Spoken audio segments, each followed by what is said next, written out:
video. So I just want to greet everybody that is watching this video either in real time or in a recorded session. And I would like to share with you the main program we are currently having, which basically we have decided to split our speakers into 3 sections, which have something in common. So the first section will be regarding digital technologies. The second section will be regarding prevention. And the third section will be about the research we are currently doing for health system and its efficiency. And basically, as you can see, we have 10 speakers here. We have 2 hours.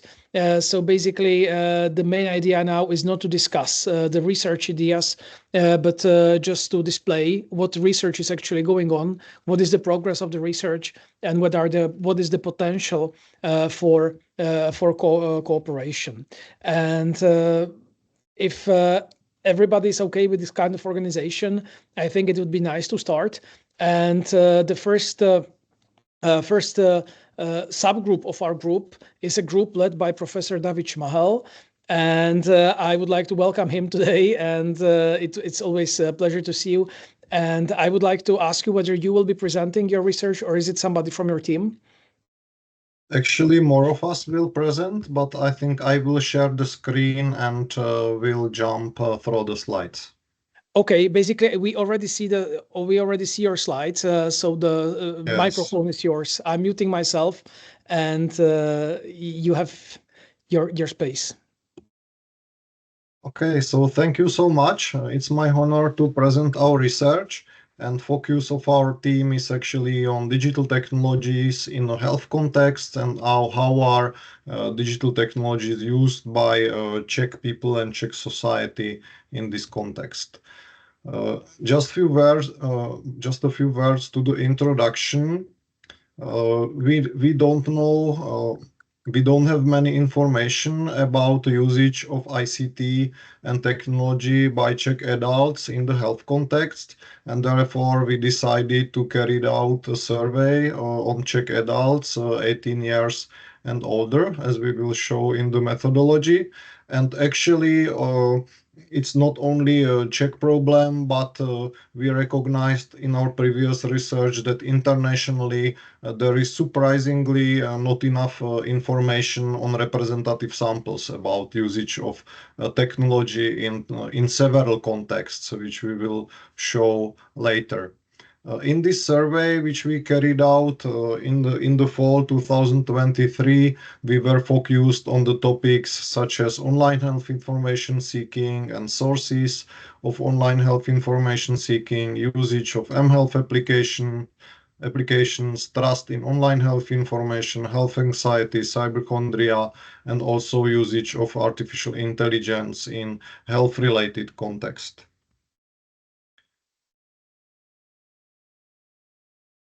My slides are not moving for some reason. Strange. My computer is kind of freezing. Sorry, I don't know how to jump out.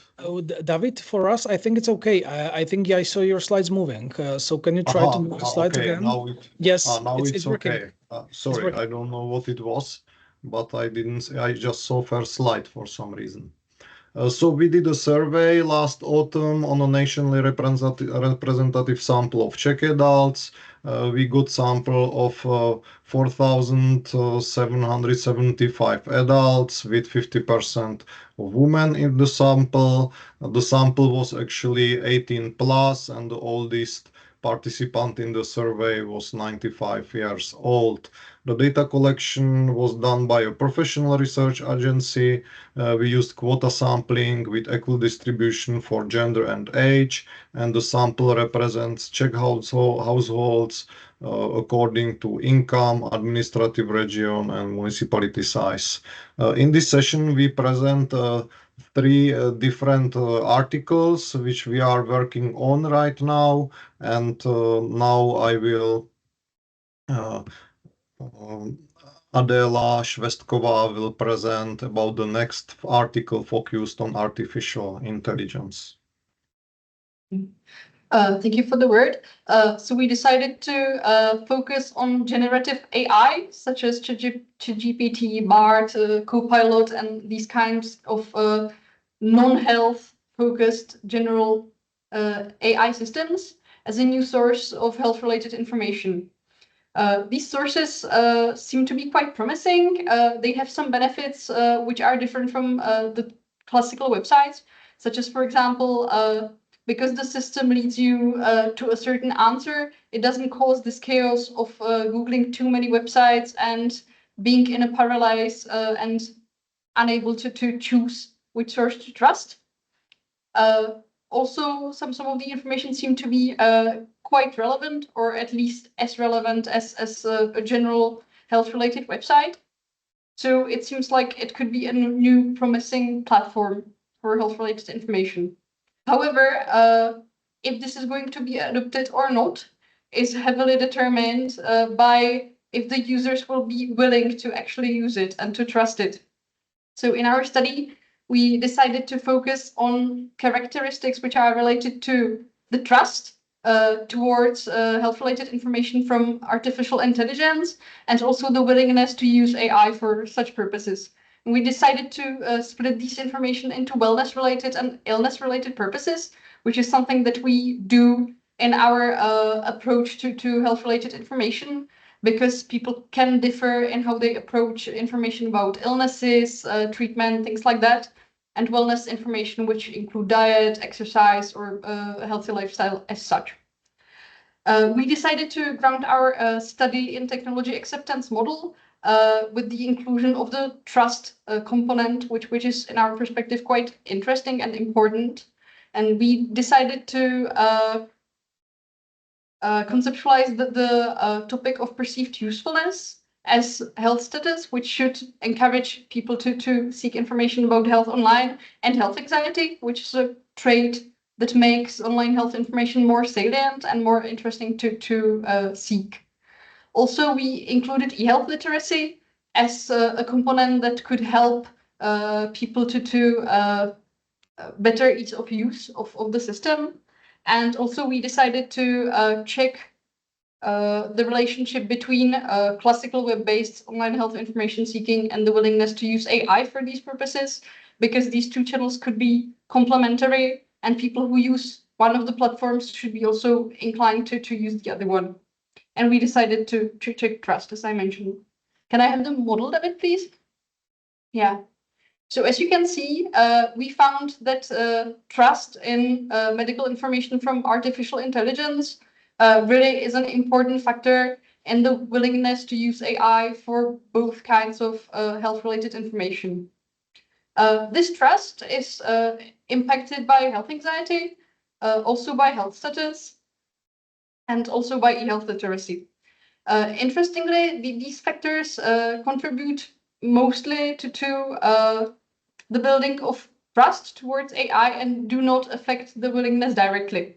So we can see that trust is really an important component here. On the other hand, when you look at the experiences with looking for online health information on web, you can see that these experiences directly predict or are associated with the willingness to use AI for same purposes. And seeking for wellness information also contributes to trust. What was really interesting was that in our previous research, we found that online health information seeking via websites was related between the topics. So people who seek illness-related information also seek the wellness ones.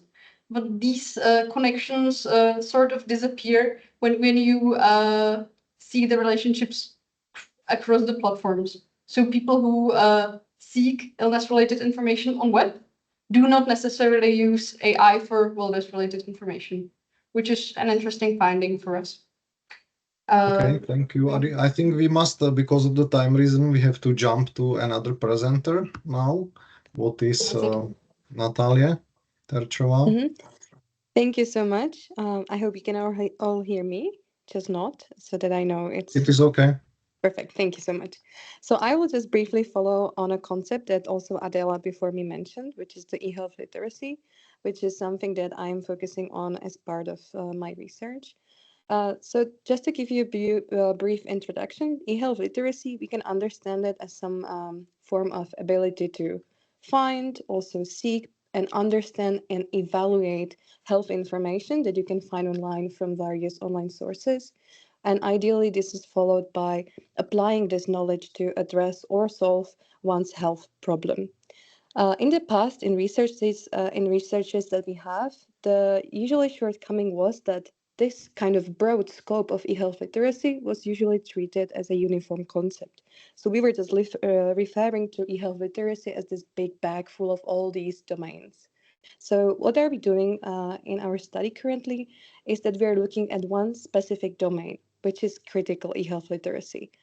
This specific domain is, let's say, more advanced level of e-health literacy because it goes beyond simply understanding and using this digital health information, but also it involves more of a critical evaluating and analyzing such information. And what we know is that individuals who score high on this critical e-health literacy can also better disentangle some trustworthiness and really make them better equipped to manage their health decisions. What we are trying to take a look at is also look at what role do online health information sources make, because this is something that can differ very much. Studies suggest that online health information sources can play a very crucial role in this, because there are different levels in quality, who is the one providing the content, also what is the trustworthiness of such online health information, and so forth. That is why we are formulating a research question, that is, how are specific online health information sources associated with critical e-health literacy? And here, just to quickly show you how we are thinking about this, I mentioned two main hypotheses. The first one is related to whether the higher use of social media and online health communities such as Emimino will be negatively associated with critical e-health literacy. The reasoning behind this is that usually these form of online health information sources are not managed by professionals. Usually the content is user generated, not very much reviewed, and cannot very much contribute to our critical evaluation skills. However, on the other side, we have some medical websites, for instance, directly from Ministerstvo zdravotnictví and so forth, and also some medical QA sites, which are usually full of questions from patients, and the answers are provided directly from practitioners, from doctors, and so forth. So here we would expect a completely different association, meaning that we would expect some positive association. So this is so far what we're dealing with in terms of conceptualization of this study. And of course, I will be happy to share the results with you all once we have them. Okay, and the third study which we present is focused on mHealth. As we know, there is a rapid development of mHealth application usage across the world, and we have just a few research which is mapping the usage of mHealth tools across the population. These apps, as you probably know, can be used for lifestyle behaviors, disease, daily routines, mental health, vitals, and similar focus. In this research, our research questions are what are the clusters of mHealth apps in the health domain, and which user characteristics predict domain-specific app use. So we did factor analysis and cluster analysis, and we found out two clusters similarly to the AI research. One cluster was illness apps, and the second cluster was wellness apps. And we were looking which factors are related to these clusters. Here are results which we already have in this article. So if you ask what are mHealth apps, those are apps related to sports, counting number of steps, nutrition, such as counting calories, vitals, sleep, and mood management partly, and the mHealth illness apps are used for having diagnosis, reproductive health, such as menstruation calendar, diagnosis assistance, or also emergency assistance. You can see results in the table. The first part are mHealth Wellness, and you can see that lower age was associated with usage of mHealth Wellness applications, and same for eHealth literacy, but the association was quite low, but also physical activity was associated with usage of mHealth Wellness. It's quite logical because those included also sport applications.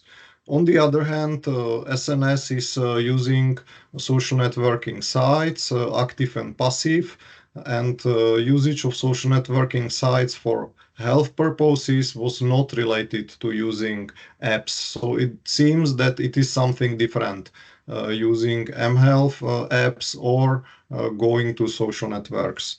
On the side of mHealth illness, surprisingly, age was not associated with usage of mHealth illness, actually in the second model, but yes, in the first model. That means that younger users use more this kind of mHealth, but the variance is taken by other variables which are there. For example, the social network active usage. So this is the big difference in these two, mHealth Wellness and mHealth Illness apps, that mHealth Illness apps usage is associated to usage of active usage of social networking sites in relation to health.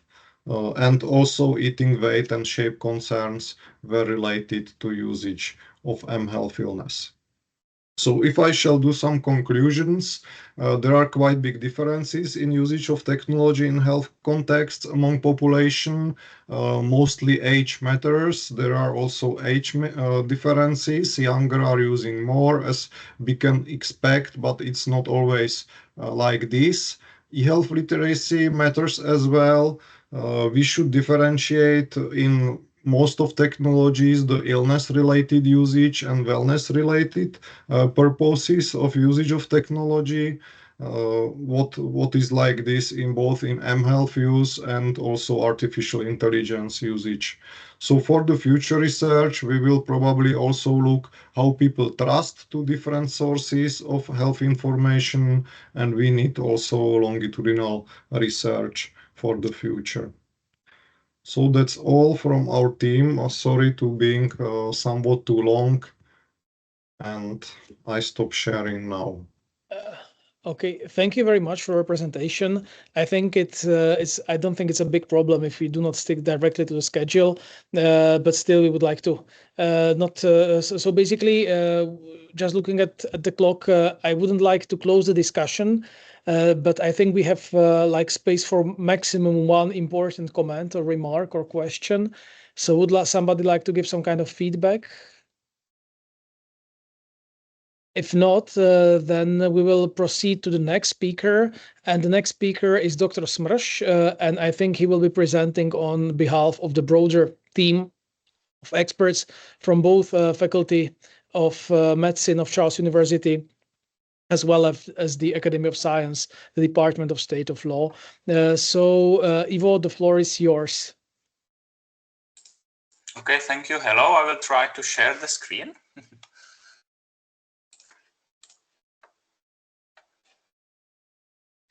Now, can you see the screen, please? It's working very well. I can't see it. I can't see it, but okay. Thank you. So, hello to all. Today, I would like to inform you about our research that was concerning the legal barriers in the adoption of telemedicine. First of all, I would like to say a few words to the introduction. Providing health services remotely is an essential part of modern healthcare delivery, and that emergency. I'm so sorry. Could you put it into the presentation mode? Thank you very much. Mm-hmm. Is it better now? No, is it better but now, doesn't please? matter. Because I got it in the presentation mode. I can see just the Yeah, I don't want to spend time with it. No, Sorry. Ivo, we just see your screen. So we see all the slides on the left column, but we see also the presentation, but the letters are just smaller.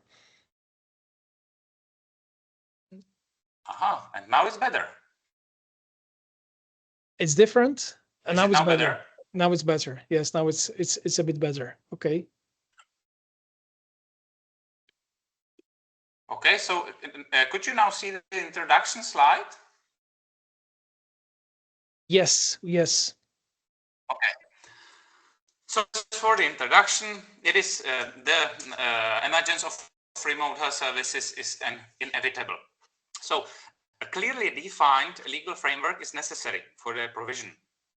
In our research, we analyze both public and private law in the Czech Republic, focusing on the eventual presence of barriers to the proper implementation of telemedicine and providing recommendations on how to remove them if necessary. In the research regarding key issues in the implementation of telemedicine in the Czech Republic, we also focus on the perspective of patients and other key stakeholders. This study was based on a qualitative research approach combining FGs, focus groups, with key stakeholders, patient panels and expert panels. It means Ivo, cooperation with... Ivo, I'm sorry for interrupting you, but I think that now that we don't see that when you are moving slides, I think that you just see the presentation, but we just see still the first slide because we see your screen. Okay, now we see that you changed the slide. Okay. It's better because I just put that in presentation mode, but in the presentation mode, the slides do not move. So now you could see the first slide now. Yes, this is the first slide. This is introduction. Yes. And now the method. The methods. Yes. Study. So please stick to this method of presenting. Okay, thank you. So this study, as I said, was based on a qualitative research approach combining FGs with key stakeholders, patient panels and expert panels. It means that we cooperated with the relevant stakeholders. The main result of this part of the research was published in Frontiers Public Health 2023. You can see the first page on the slide, and I would like to emphasize just a few main results of this part of the research. It is that the lack of rules and uncoordinated development of various activities proved to be the main barrier to the integration of telemedicine in the health system of the Czech Republic. Second, patients appear to want to understand the new environment and actively participate in the process of digital innovation, including the practical implementation of telemedicine. And third, the research team has developed recommendations, as you can see on the slide, for further developments in the implementation of telemedicine that reflects the patient's interests. So on the next slide, you could see the necessary cooperation with the stakeholders, and so you could see on the slide there was a cooperation with the Ministry of Health of the Czech Republic, also with the National Association of the Patients' Organizations, and also, for example, with AIFP, it is the Association of Innovative Pharma Industry. As for the next part of the research, we focus on the public law, and it was the last year, so in 2023, and we looked at especially more detail into the Health Services Act, and we found out that the HSA, Health Services Act, did not explicitly include general conditions for the provision of telehealth services. As a result, it has been unclear whether it is general or not. We therefore appeal to the legislature to eliminate legal uncertainty and make it explicit whether the provision of telemedicine is allowed or not. We also suggested possible wording for an amendment, and we were inspired especially from the German legal order. In 2024, the Ministry of Health submitted a draft amendment, HSA, which one of the main goals was to introduce the telemedicine explicitly, but the status is currently that the amendment is still in the legislative process, and as of the 22nd May 2024 in the Chamber of Deputies, and as of today it's still in the Chamber of Deputies. In this slide you can see the main result. So in this article we publish all the recommendation that was necessary in our opinion for the amendment, and we also cooperated with the relevant stakeholders. Here it was the Ministry of Health and particularly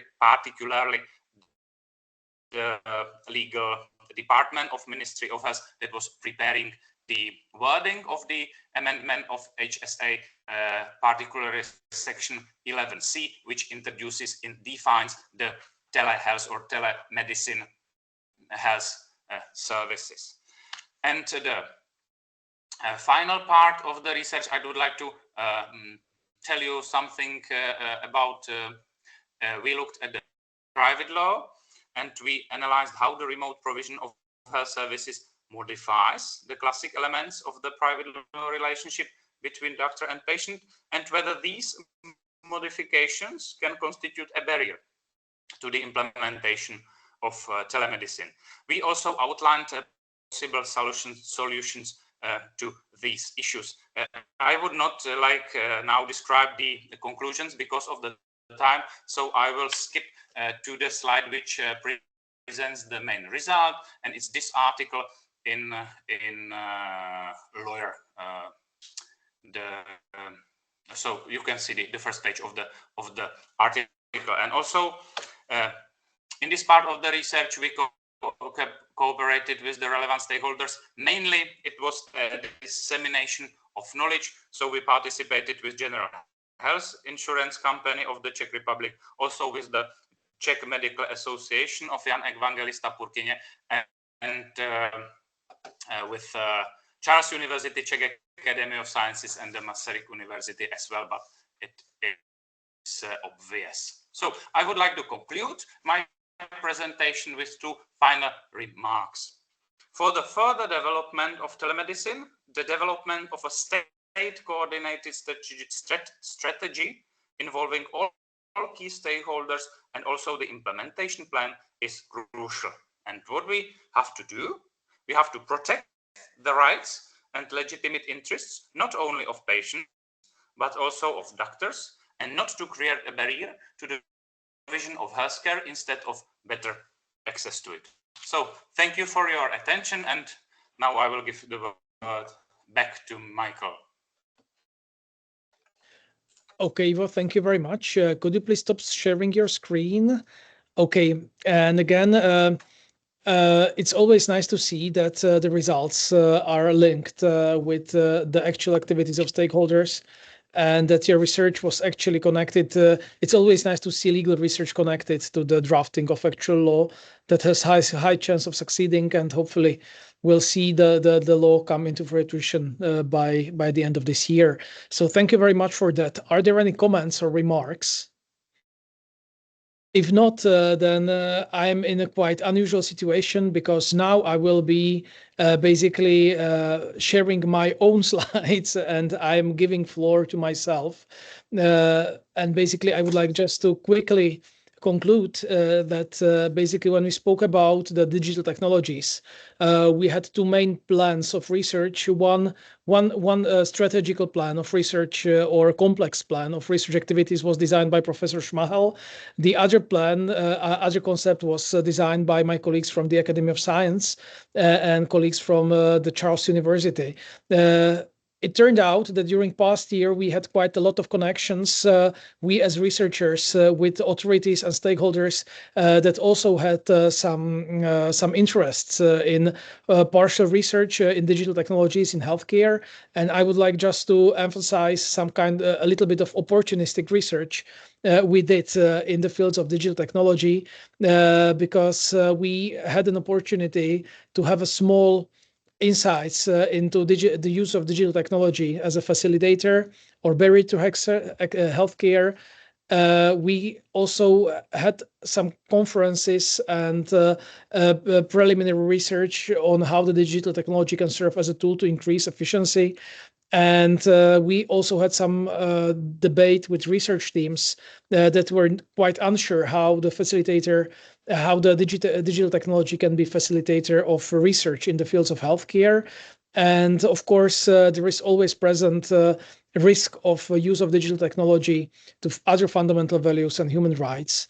Basically, for the research, we work together also with Central Data Facility that had some planned research data collections, and we managed to squeeze some data on the use and adoption of digital technologies in the broader Czech population.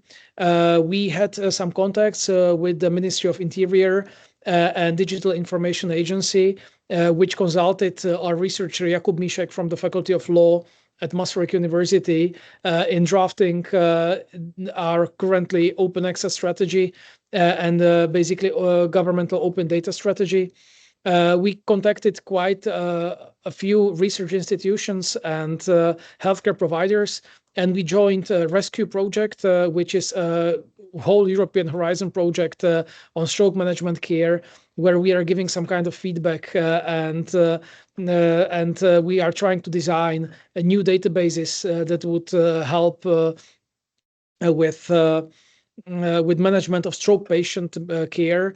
And of course, we are cooperating with regional authorities. When I say we, I mean quite a few researchers from Masaryk University that are working together with our regional government in implementations of telemedicine.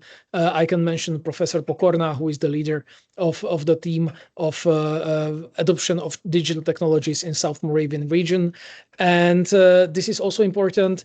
We have been recently in contact with other institutes of excellence projects, most notably Neurological Institute, that is also interested in some kind of consultations with us. This opportunistic research led to some publicity. We had presentations on 2 international conferences. One is the largest conference on public health in November 2023, where we had a paper accepted where we presented we presented our current reforms in the access of healthcare data and open data legislation in general. And all debate with patient organizations and healthcare providers led me to writing the paper on ambient assisted living technologies, which I modestly can say was awarded among top 10 best papers in a given conference in Austria. And I also managed to turn this abstract into published paper, which was recently published in a Swiss journal that is called Newsletter IT. We also had, and this is something that was not mentioned by Ivo, also together with Dr. Těšínová from the Charles University, we had an opportunity to discuss and to meet key stakeholders in the Czech Parliament. And in May 2023, which is exactly 1 year ago, or 1 year ago and 1 week, we actually presented our preliminary research data to Czech Parliament in the initiative of transformation of digital healthcare. And this is one thing that I'm showing you for the first time, because this is very new. We have been approached last week by NEURIN, which is excellence project for neurological science, and they would like to cooperate with us, not only in the fields of law, but also in the fields of social research. And they are inviting us for a brainstorming meeting that would take place on 20th of June, which is 2 weeks from now. And I will be sending a specific email to all of you in case you're interested with meeting them and trying to design a joint research, maybe for the future, or show or present our current research that could be interesting for neurologists. Then you are most welcome. And basically that's it from me. And I will stop sharing my slides if I will find the appropriate button to do it. And I'm sorry, I just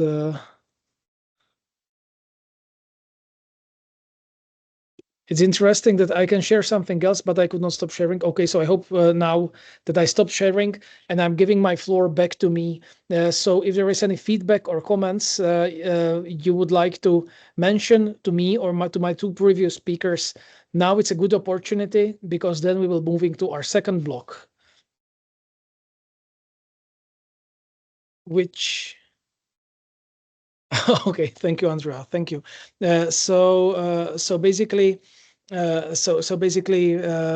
now I would like to move to the second section, which concerns healthy behavior, health outcomes, and preventive programs. And I would like to give floor to Associate Professor Rostislav Staněk, who is the Vice Dean of School of Economics and are leading experts in behavioral economy. So Rostislav, the floor is yours, and I'm happy to see your slides.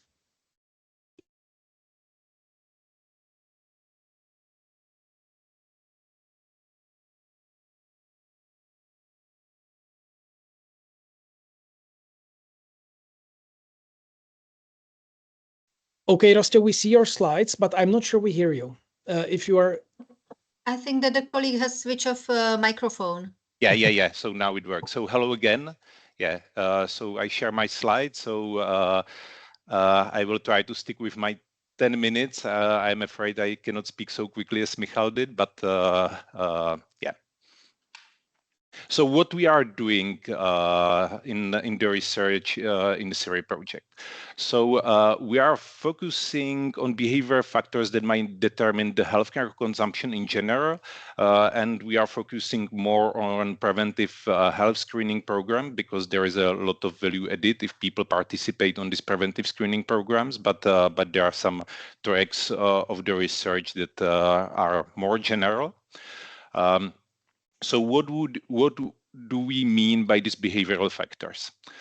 So you can think about different things. So what probably pops up to your mind first is low participation on preventive healthcare from the side of the patients. So the patients can procrastinate, they can have a limited memory, they can have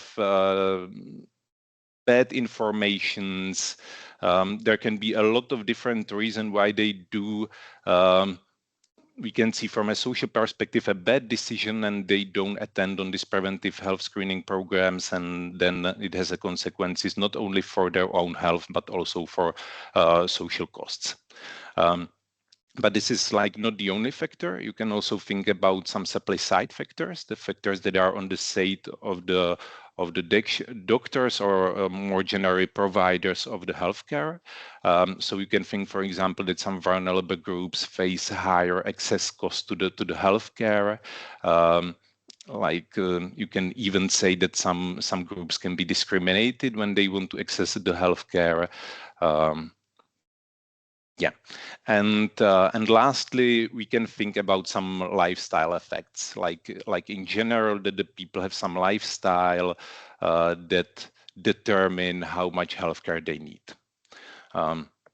So this is in general the topic that we are looking at, and what we do is that we use like standard experimental techniques, like mostly designed experiments, but we are also trying to exploit data from natural experiments to address these problems. And of course, like we are working in this project, or we are collecting mostly Czech data, but we started the project also with some already collected data from previous experiment from US or from India. And we try to inform like the international scientific audience about our results and try to publish in top field journals. So the team is not only me, but also Luca Fumarco, who I saw is also present here. So maybe he can then address some of your questions if there will be any. Dominika Totová and Ondřej Krčál are some members of the team. And also we are cooperating with other people on the SYRI project from different packages. Mostly we are in close cooperation with people from the working package on labor market, because some of the topics like the health status has also some implications on the labor market outcomes, and it's like a common theme for both of these groups. Okay, so so going into the greater detail, what we are doing. So I will go through these three possible factors that I have mentioned. So the first of them is low participation on this preventive healthcare from the side of the patients. So what we are doing here is that we have just finished. So we are still waiting for the data, but they should arrive at the end of June from a big survey experiment when we collected a sample, a representative sample of Czech parents, or not we, a professional research agency did. There were about 3,000 participants. And we are aiming at 2 research studies or 2 research papers from this survey experiment. So the first of them is something which is called information provision experiment. So we ask the parents if they intend to get their children vaccinated for HPV. And in Czech Republic, as you probably know, like between the age of between 11 and 15, this is for free. Otherwise, like the cost of the vaccine are quite high, about 10,000 Czech crowns. And we ask the parents about the information, about what they know about the price. And then we have a treatment and a control group. And for the treatment group, we reveal the true cost of the vaccine and the information that it's for free. And we can then assess like how their intention to get their children vaccinated changes in comparison with the control group. So that's one paper. The other one is about vaccination incentives and also willingness to get vaccinated and the perceived risk. And it's a discrete choice experiment. The sample is the same.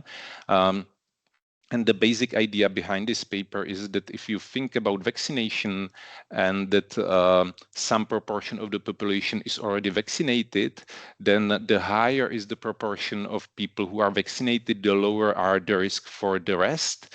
And consequently, the lower are the incentives to get vaccinated. So this is what we... And the idea is then if we want to design some incentives for the people to get vaccinated, so maybe the incentives need to change with the level of population that is already vaccinated. So this is a question that we address in this discrete choice experiment. Beside these 2 papers, like this big collection is very rich on what we have asked about, like in terms of socioeconomic factors. So there is additional space for some descriptive analysis that maybe we can utilize for some policy reports. Then I have mentioned that another obstacles can be on the supply side. Here, my colleague Luca Fomarco has done a big field experiment in the US. It was a correspondence field experiment when they were focusing on gender and ethnicity-based discrimination in access to mental health care. So this correspondence field experiment is basically a gold standard how to identify discrimination on some markets. So what you do here is that you ask a question, you send an email to doctors, in this case to mental health care professionals, asking if they can provide a service, and in the email you signal that you can be maybe coming from some minority groups, for example, based on ethnicity or sexual orientation. And they show that there is some discrimination. So they identified that there can be some vulnerable groups that can have a higher excess cost to this mental health care. So this paper was published in American Journal of Health Economics, and there is also a companion methodological paper which was published in Stata Journal that presents some software tools that can be used if someone wants to do this kind of experiment. And there are, like, I think I'm slowly running over the time, so just mentioning that another papers are on the way out of this experiment.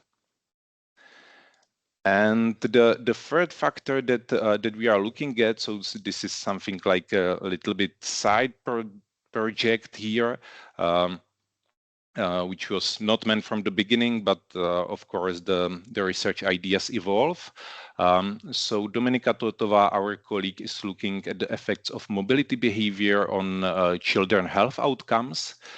So they have a data on individual exposure to air pollution in Brno. So they had these kids traveling to schools and to whatever they do in leisure time, and they had these boxes that can measure air pollution. So for each of these kids in the sample, they have this individual data how they are exposed to the air pollution, and then they ask about their health outcomes, and they can see how this individual exposure, which is probably caused by some mobility behavior, correlates with health outcomes of the kids. And the project is currently in the analysis stage. So they have gathered the data and they are looking at the data right now. Okay, I'm not sure if I have any time left, and maybe I will leave the space for questions. Okay, Rostyo, thank you very much. I think you are spot on with your time. So basically, if there is any important comment, and if not, then I would like to move to the next speaker, who is my colleague from the School of Medicine, a dietitian, Martin Grobot. Martin, do we see you? Are you here? Yeah, I'm here. And okay, I hope you see me. Okay, nice. It's actually a nice problem to have because there is plenty of people attending this meeting, so I have to scroll my screens to find who is present. Okay, so Martin, so the floor is yours. Okay, thank you so much. Just give me a minute. Yeah, the presentation should be ready this way. All right. Thank you so much for having me here at the meeting. My topic here is the nutritional literacy, which we are trying to research with my colleagues in Czech Republic. But when we tried to establish a project about researching nutritional literacy, we realized that we don't have a tool.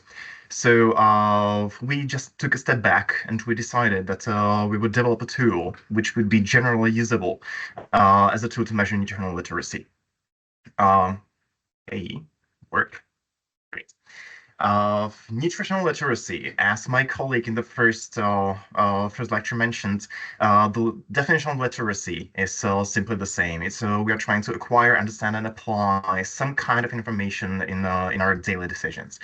And nutrition literacy, or rather, we should differentiate between food and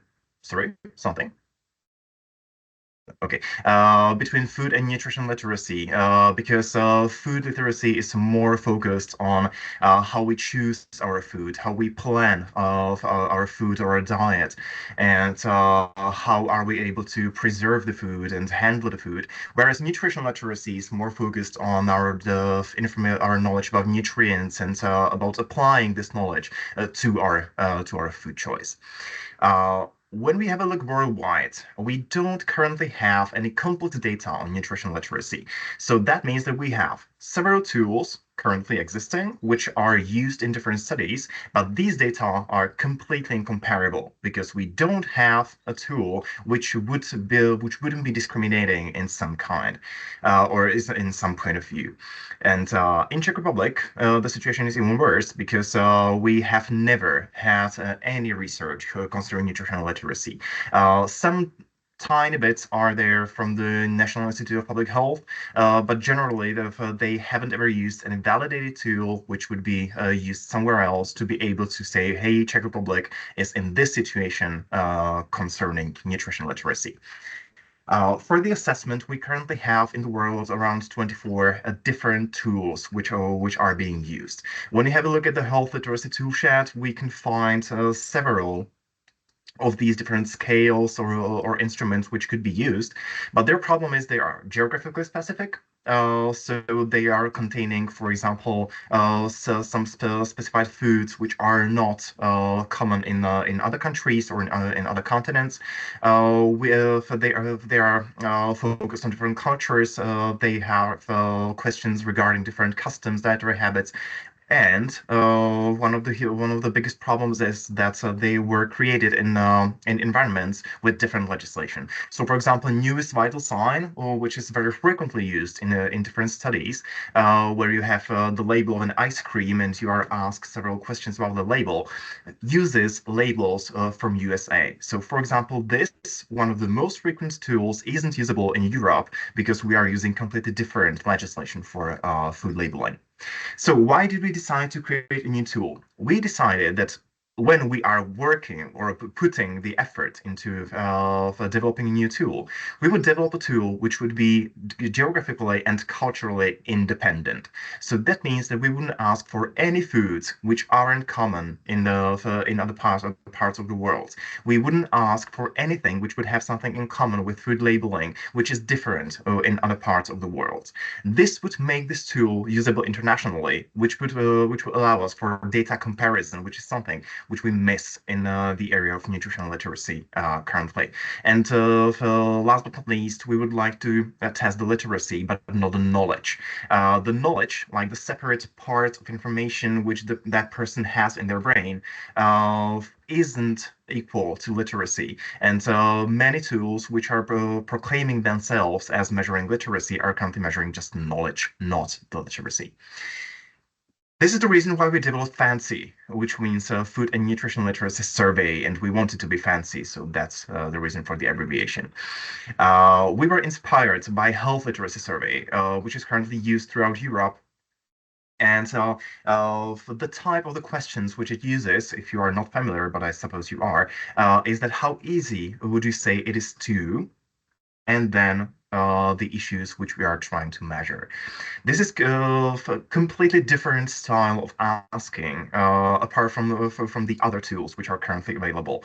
And so this type of asking is enabling us to omit the geographical and cultural political specifics and aim really on the type of information we need to gather from the respondents.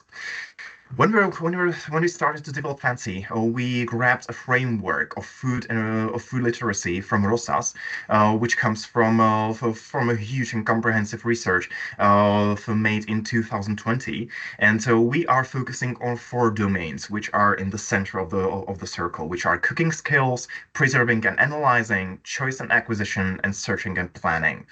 These are the 4 domains of food literacy, which we are trying to incorporate into the tool. And furthermore, because we are developing food and nutrition literacy survey, we just added to this framework the dimension of nutrition, which then brings in not only the food issues themselves, but how the people are able to connect these issues with the knowledge about nutrients and apply both of these into their daily practice. Here you see some example questions from our survey, which we have developed so far, and you see that we are using, as I said, the same style of asking as they are using in the health literacy survey. So how difficult is it for you, or how easy is it for you to find a recipe for a good food they want to prepare, find information about cooking techniques, and so on. The survey currently has 48 questions, but we are before the pilot testing, so we expect that we will be cutting the questions to, let's say, a third or a quarter. So the final question is, how fancy are we now? So we have already defined domains, developed the items, and we have done the cognitive interviews. Currently, we are still selecting the pilot population, which we successfully already have. Those from our group know that we struggled a little bit. But what we are expecting currently is the pilot testing. Then those of you who have developed some tools, you know that there's then lots of statistics and other stuff. And then after publication of a final version of Fancy, we are planning to use this tool or to translate this tool into Czech and to use it for the first data collection in this area in Czech Republic and offer it to our colleagues from abroad who are currently cooperating with us to have also the first data to be able to compare the nutritional literacy among several European countries. All right. That's all from me. If we were late, I think that now we aren't. And I'm giving the floor back to Michael. Oh, don't apologize for time. I think we have plenty of it. And first of all, thank you for your presentation.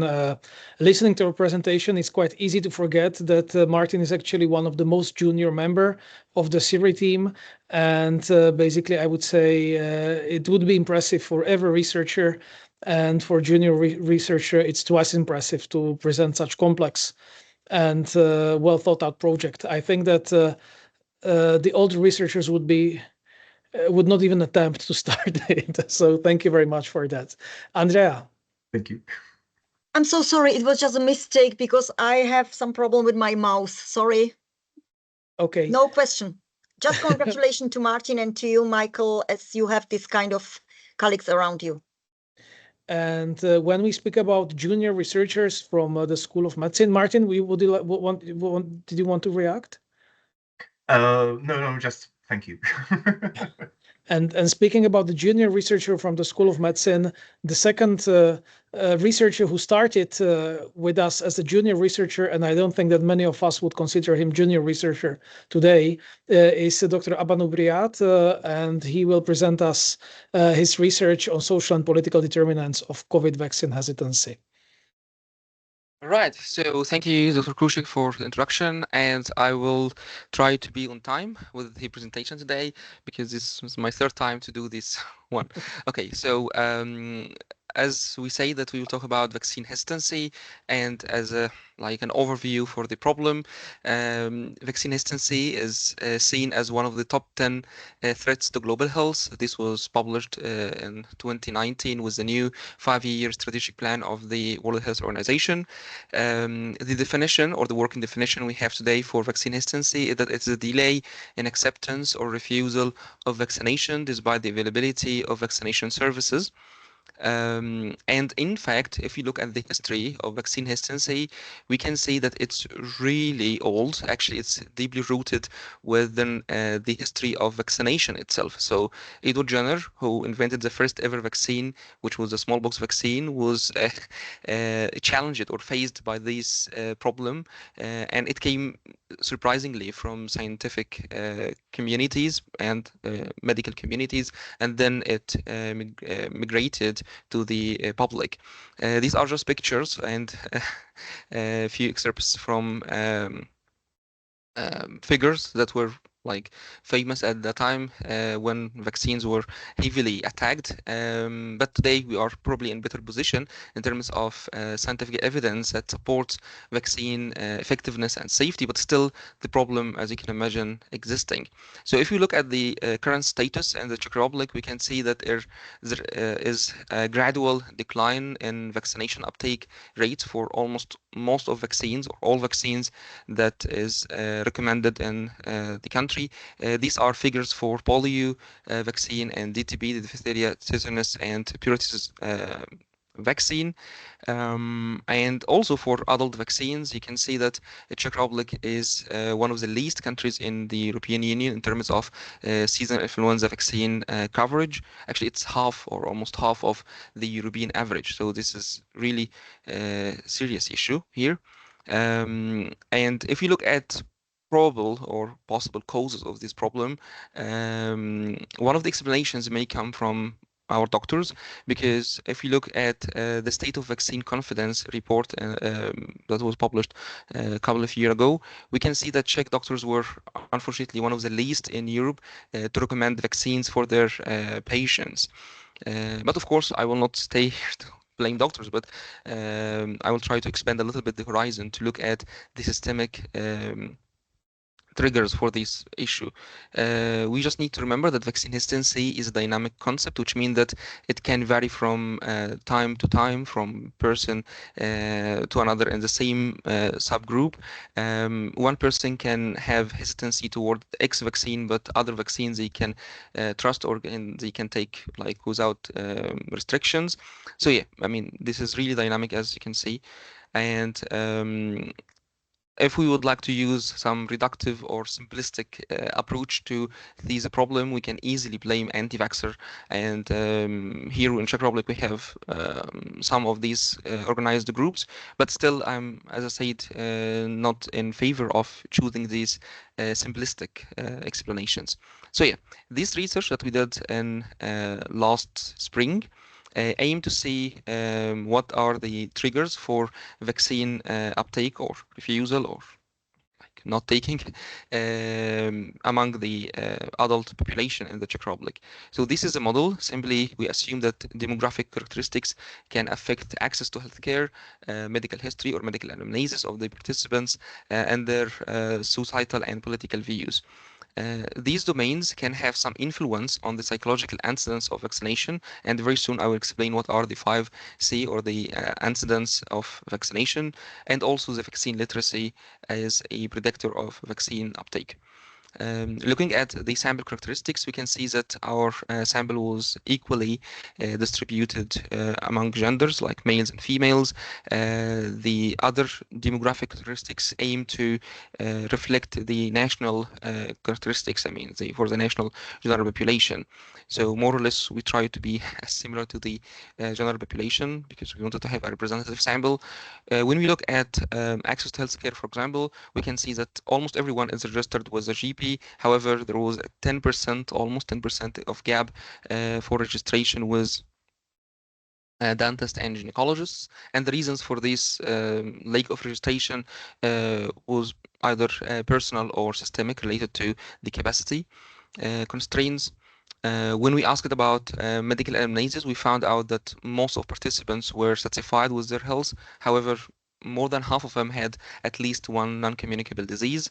And also we asked about their level of happiness, their depression status using the PHQ tool. Also, we asked about their societal views and political views. So, for example, when we look at political views, we can see that there was, I would say, more than average level of confidence in constitutional authorities like the president, government, chamber of deputies, and senate.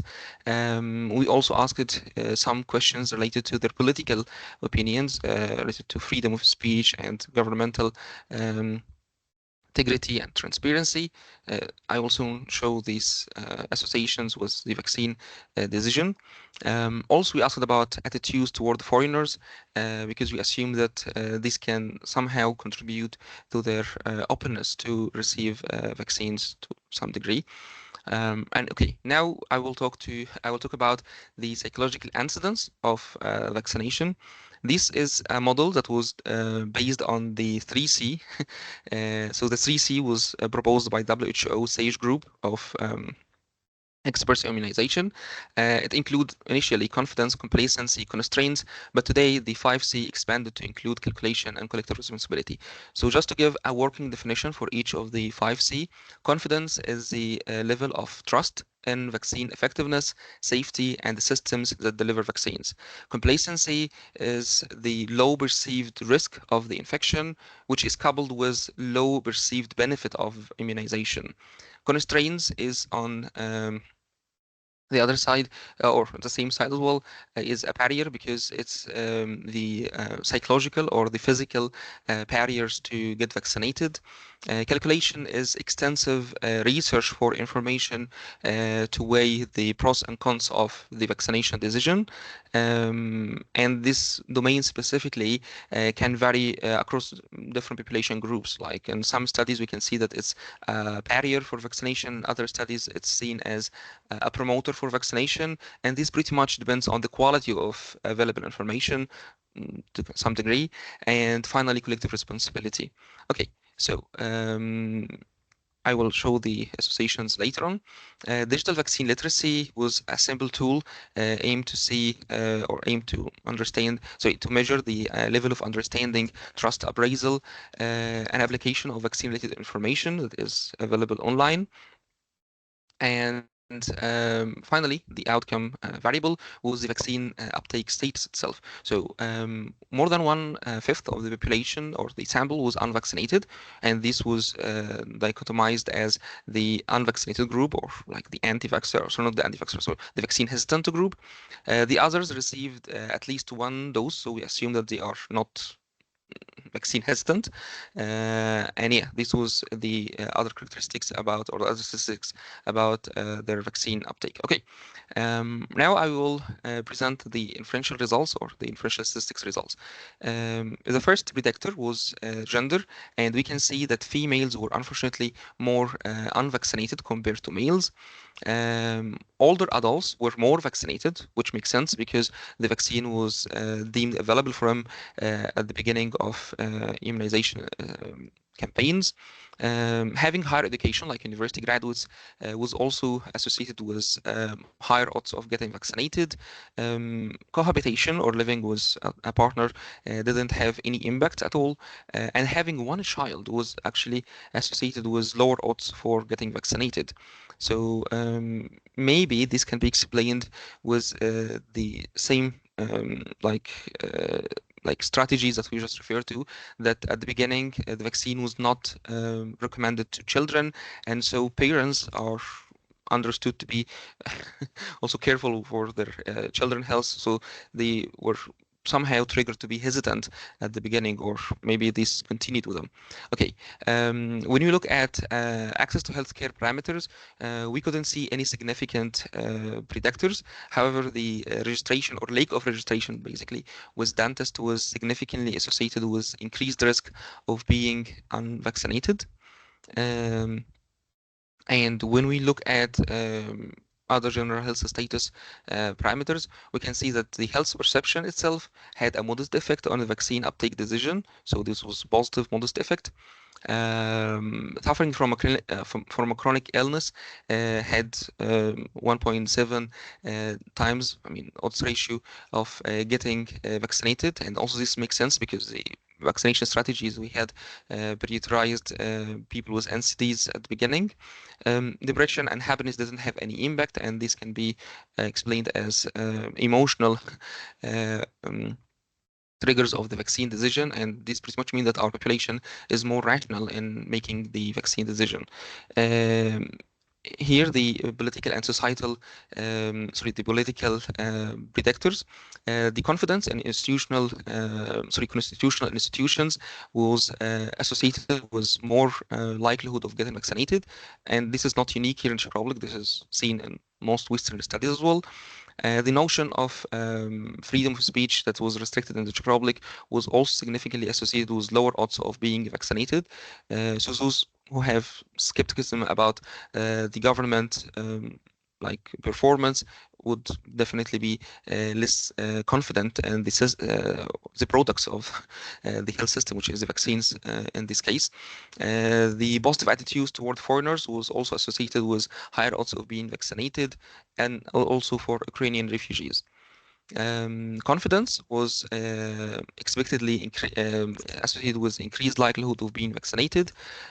Complacency was also expected to be associated with lower odds, the same for constraints.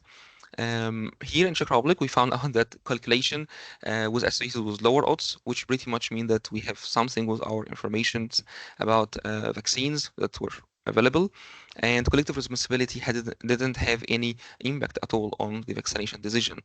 When you look at digital vaccine literacy, we found out that social media didn't have any role in determining the vaccine decision. However, information on governmental websites, like the capacity of understanding this information and the confidence in these websites were significantly associated with higher odds of being vaccinated. The capacity to detect fake news was also associated with higher odds of being vaccinated. So this pretty much means that we need to also invest a little bit in digital literacy in general, not only digital health literacy. Okay, to conclude, we can say that risk factors of being vaccinated, according to our evidence or according to our dataset, was female gender, young age, lower education, having children, having limited access to healthcare services, lack of trust in constitutional institutions and government, and negative attitudes toward refugees and migrants. If we would like to think about the promoters of the vaccine, the COVID-19 vaccine, based on the information in our study, we can look at the association or the strong association tools between understanding information on official websites and trusting these websites with the vaccine decision. So we need still to continue investing in these websites and the quality of information there and their updatedness. The same, as I said, for capacity to detect fake news and investments in digital literacy. And finally, we can assume that confidence was an important psychological trigger for vaccination decision.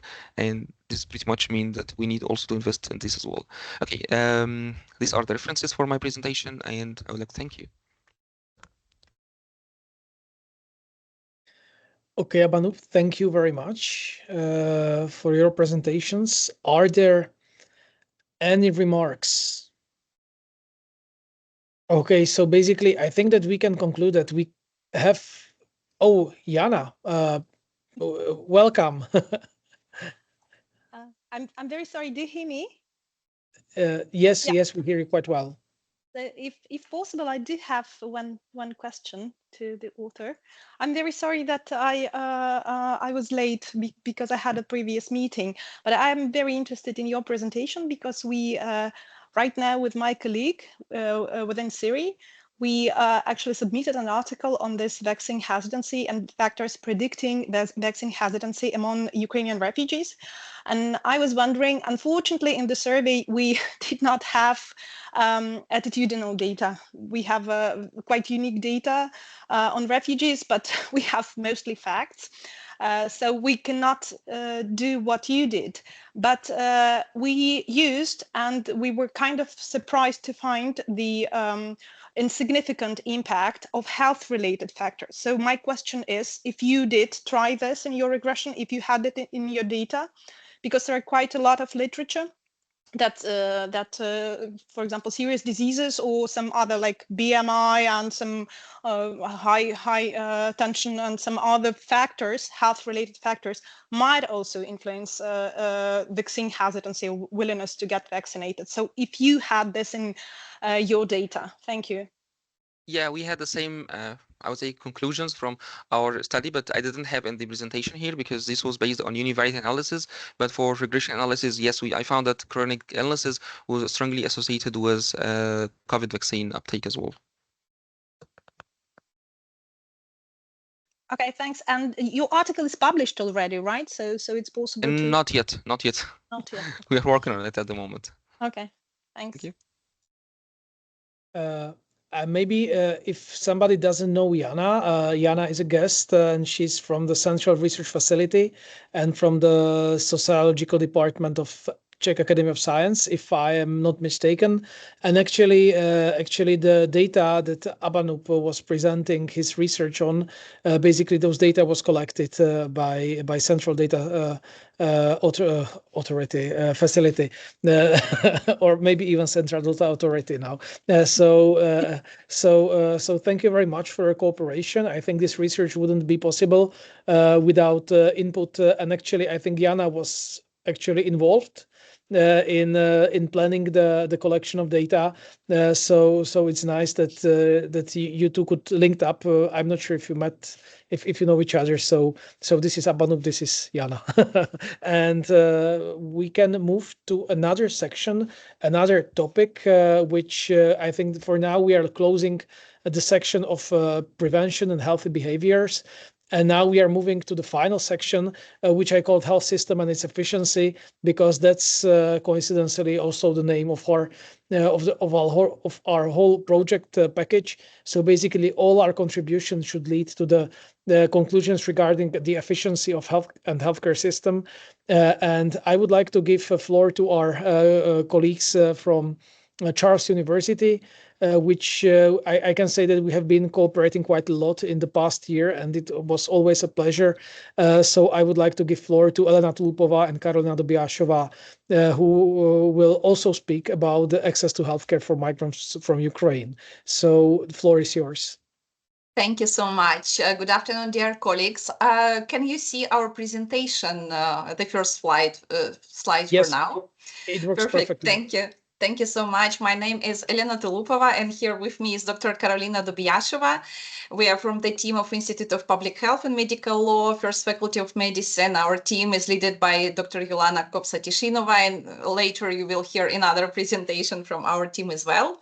Today, we would like to speak about research related to access of refugees from Ukraine to healthcare in the Czech Republic, and why we decided to work on this topic. Our institute has a long-term history of expertise in migrant healthcare research. We have been for many years one of few academic institutions in the Czech Republic working on the topics of migrant health and access to healthcare within several international projects, European projects, and also within Czech about access of migrants and refugees to healthcare in the Czech Republic.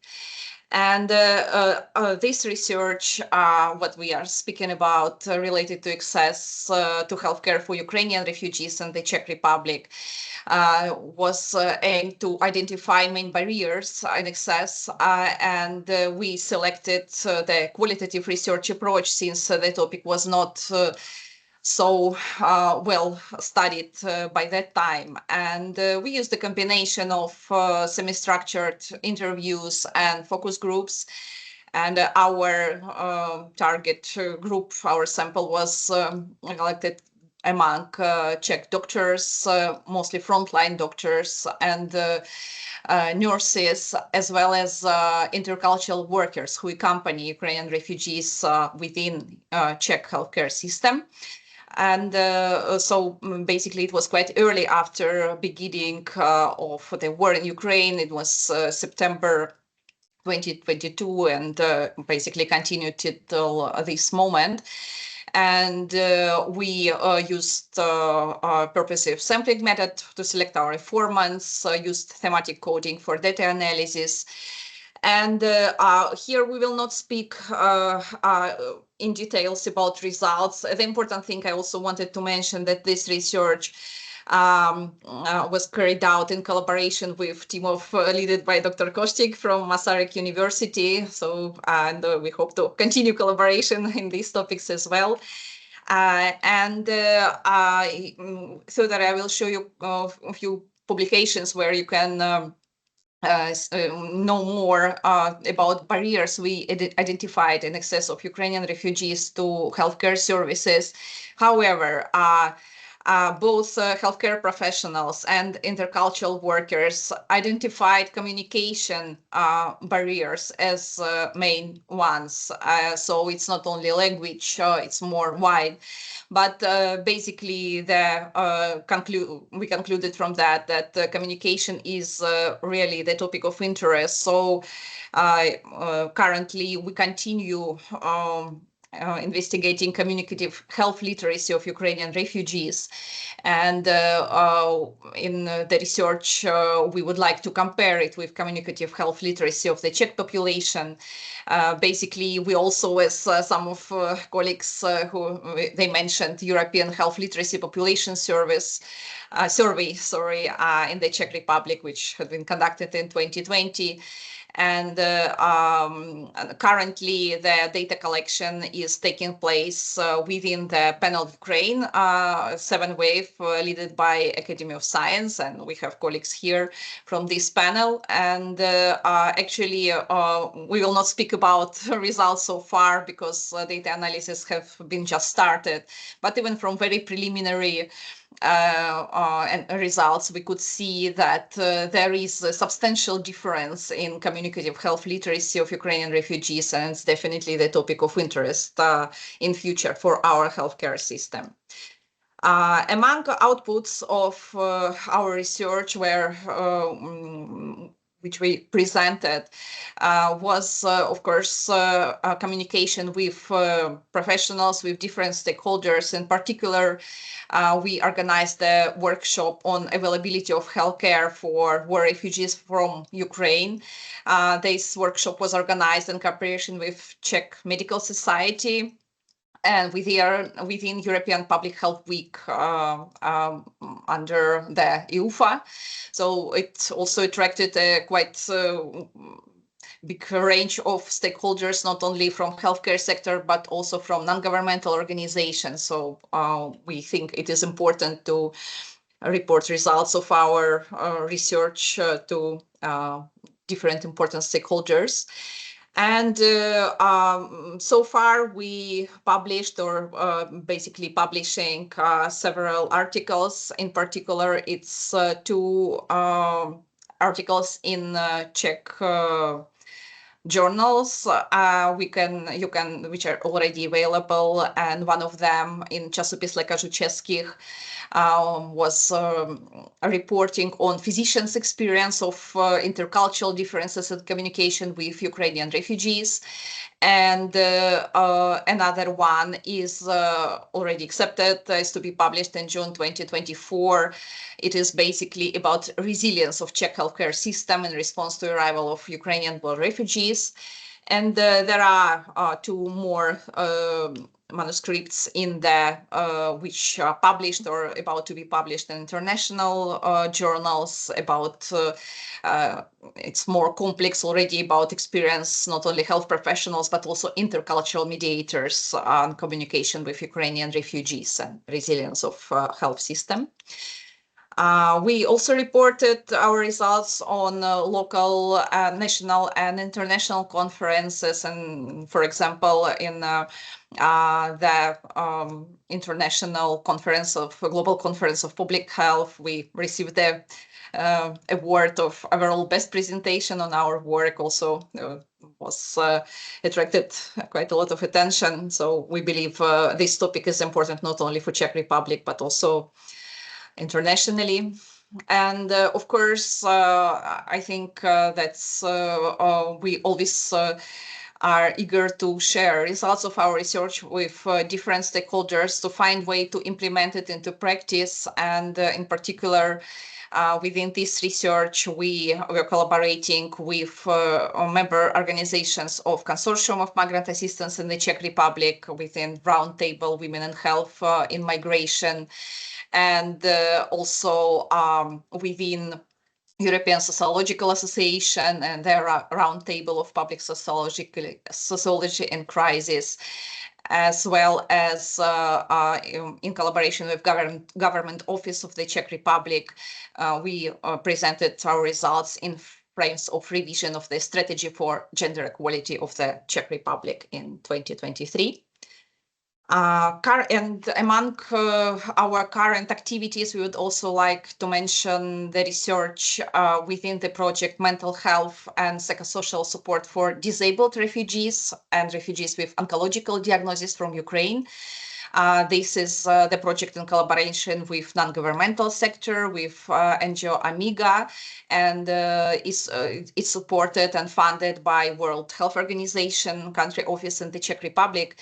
Within this project, we are conducting the question questionnaire-based survey among experts about health professionals, about social workers, etc., about barriers and needs of disabled refugees and refugees with oncological diagnosis in relation to approach to social and health services. And one of the most interesting part of our research is a mapping of the so-called patient journey, or the journey of chronically ill Ukrainian refugee within the Czech healthcare system, and how it is different with the journey of Czech patients. So we are looking forward to receive results.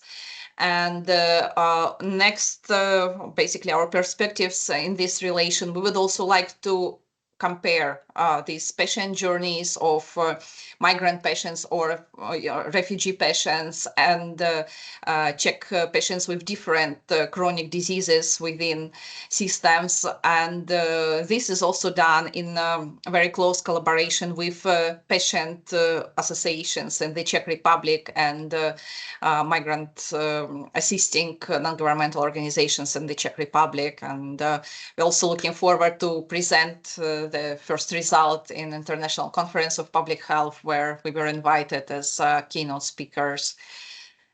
So basically, this is in short about our activities. You're very welcome to read our publications, and we'll be happy to answer any questions. Please contact us anytime. Thank you so much. Okay, thank you very much, and congratulations to Keynote. And now I would like to move on, or is there any question? Because we have touched the research that has been done on the situation of Ukrainian refugees, which basically is being done in several research groups of SYRI from many aspects. I'm not sure now if we have also guests from other research groups that would like to comment. If not, then I would like to give floor to another very interesting topic, which I would say that now, when I think about the topics we mentioned, then basically we touched, I think, it quite disproportionately little when we speak about the debate of aging. Even if the aging and the age is like really important factors in many of our findings, even when it comes to previous speakers. So now I would like to give floor to Lucie Vidovičová, who is a sociologist from Masaryk University, who long-term specializes on the societal aspects of aging, and she cooperates with us and with our research group on the topics of preparedness of the emergency services to the demographic and also climate change. So Lucie, the floor is yours. Thank you very much. I hope you can hear me well, because I'm here at the also, I hope you can see my slides, which may not be the case. Please let me know. We hear you, but you shared only the presentation that has only one slide and there is nothing on it. So probably you shared a template, probably. I'm sure. Anyway, thank you for giving the floor to the topic, as you say, that is actually very important for many with many different aspects that were already touched upon. And for me, this is very unique project because it goes into topics that are not very usual, and also I'm working with stakeholders that are different than my usual, so to speak. So I will just share slides this way, and I will read it as it is, just for this matter of time. I would just like to confirm that we see the slides and it works well. Thank you. Thank you. So the readiness of emergency services for demographic and climatic change.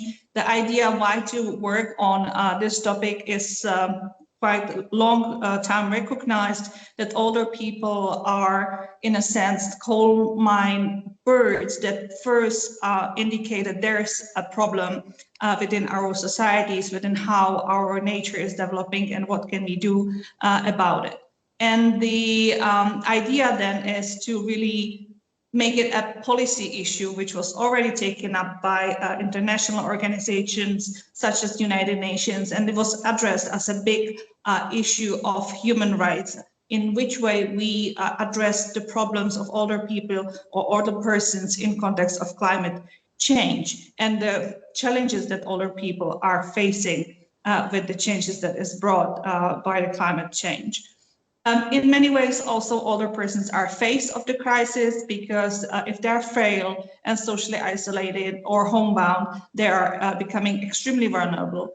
And they also are significantly overrepresented within the number of victims of different issues like hurricanes, like tsunamis, like wildfires, but also, and this table is not for you to read, unfortunately, but also in terms of many different types of worldwide conflicts and humanitarian crises. This is not only a global issue, it's very also local one. We know about, and now probably going up just problem of floods, tornadoes, heat waves, or extreme winters that are also witnessed in Czech Republic. These pictures are from nursing home that was hit by a tornado just a few years ago, and the unpreparedness of the social service providers, but also probably many other types of facilities for these types of events when older people are with the main target or the main victims it's huge. And these may seem to be extreme, but there are also events that are happening, unfortunately, on a much regular basis. That could be, for example, the fires in a nursing home. This is an event that happened in a home for people with different types of dementias, and it was very huge fire, and the firefighters were later on reflecting how little they were kind of developed, how little these institutions are prepared for this type of events. But there are also something that could be probably called an everyday experience of so-called first responders. Imagine yourself sitting, having a coffee on a little cafe like this one, and suddenly there lady appears. She is probably, she doesn't know where she is. She seems to be confused. She's doing weird things. And then you start to wonder, maybe something is wrong with the lady and she needs help. So your first kind of reaction would be to call the police, and the police will show up in their black suits with the guns hanging around their waist, and they will look at the lady's documents. But the only thing they can do is to call a paramedics, and the paramedics will come and they will measure the lady's vitals. That will be perfectly fine, but it's obvious there's something wrong with the lady, and they will offer her to take her to hospital, but she will refuse because she is just confused and lost. But they have nothing to do or offer her except to take her to hospital. So as she refused, she stays on the square and everybody leaves. And this is not a situation that didn't happen. It actually happened to one of my colleagues in České Budějovice. And this is just to show and illustrate how little we have these systems prepared and how big gaps there are in a systematic approach to dealing with things such as helping people with dementia in their everyday life. Because there are many types of crises, and we in the project are looking at individual type of crisis like missing persons, domestic violence, falls, injuries, or the medium ones like local the fires, tornado, heat waves, or even the large ones like was already mentioned, COVID-19, humanitarian disasters, war conflicts, and so on. That actually here the first responders are typically the ones who are actually really first responding to older people's needs, but they are very, very badly equipped to do that, or not enough. So I wouldn't be that harsh. So we take the approach of age-friendly concept or lens. That is a concept introduced by the World Health Organization. They talk about age-friendly world, and they suggest that we should use more age mainstreaming and more age informed approach to providing different types of services. So in our project, and I'm talking in our project, but it's me and one of my doctoral students, we try to bring into Czech Republic inspirational practices, because as I said, in a global level, there are much higher experience with how to be more age-friendly in addressing older people needs in different crises. So we introduced with the Help Age International this little leaflet, how to help identify and reduce risk in different types of emergencies. We also collected waste data through the focus groups that just recently ended up, and we have more than 300 pages of data right now that we need to go through and analyze and come up with different ways to move forward with this issue. We discussed our preliminary results and the problem as such at different fora, focusing right now mainly on academia, but also on practitioners. And this is a very interdisciplinary topic, so we try to reach different actors, which also includes engage with the policymakers.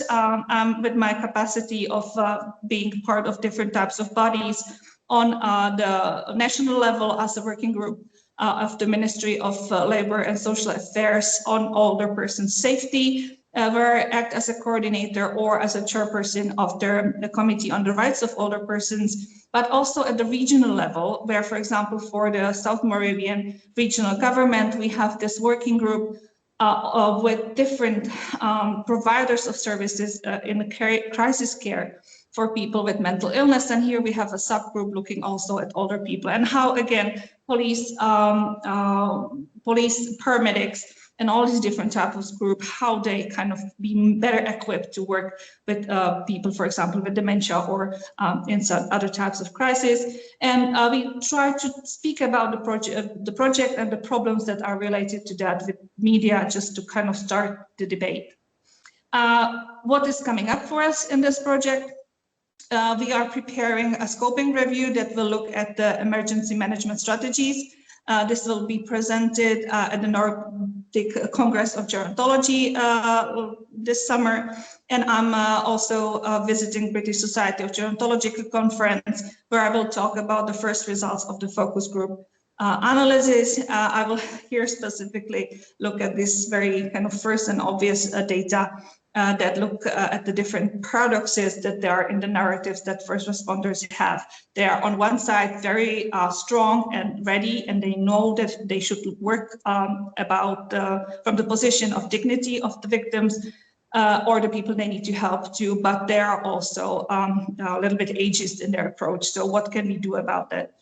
And the next steps that are ahead of us is, of course, continue with the analysis and the publication of the data, on publication of the systematic review that is almost done.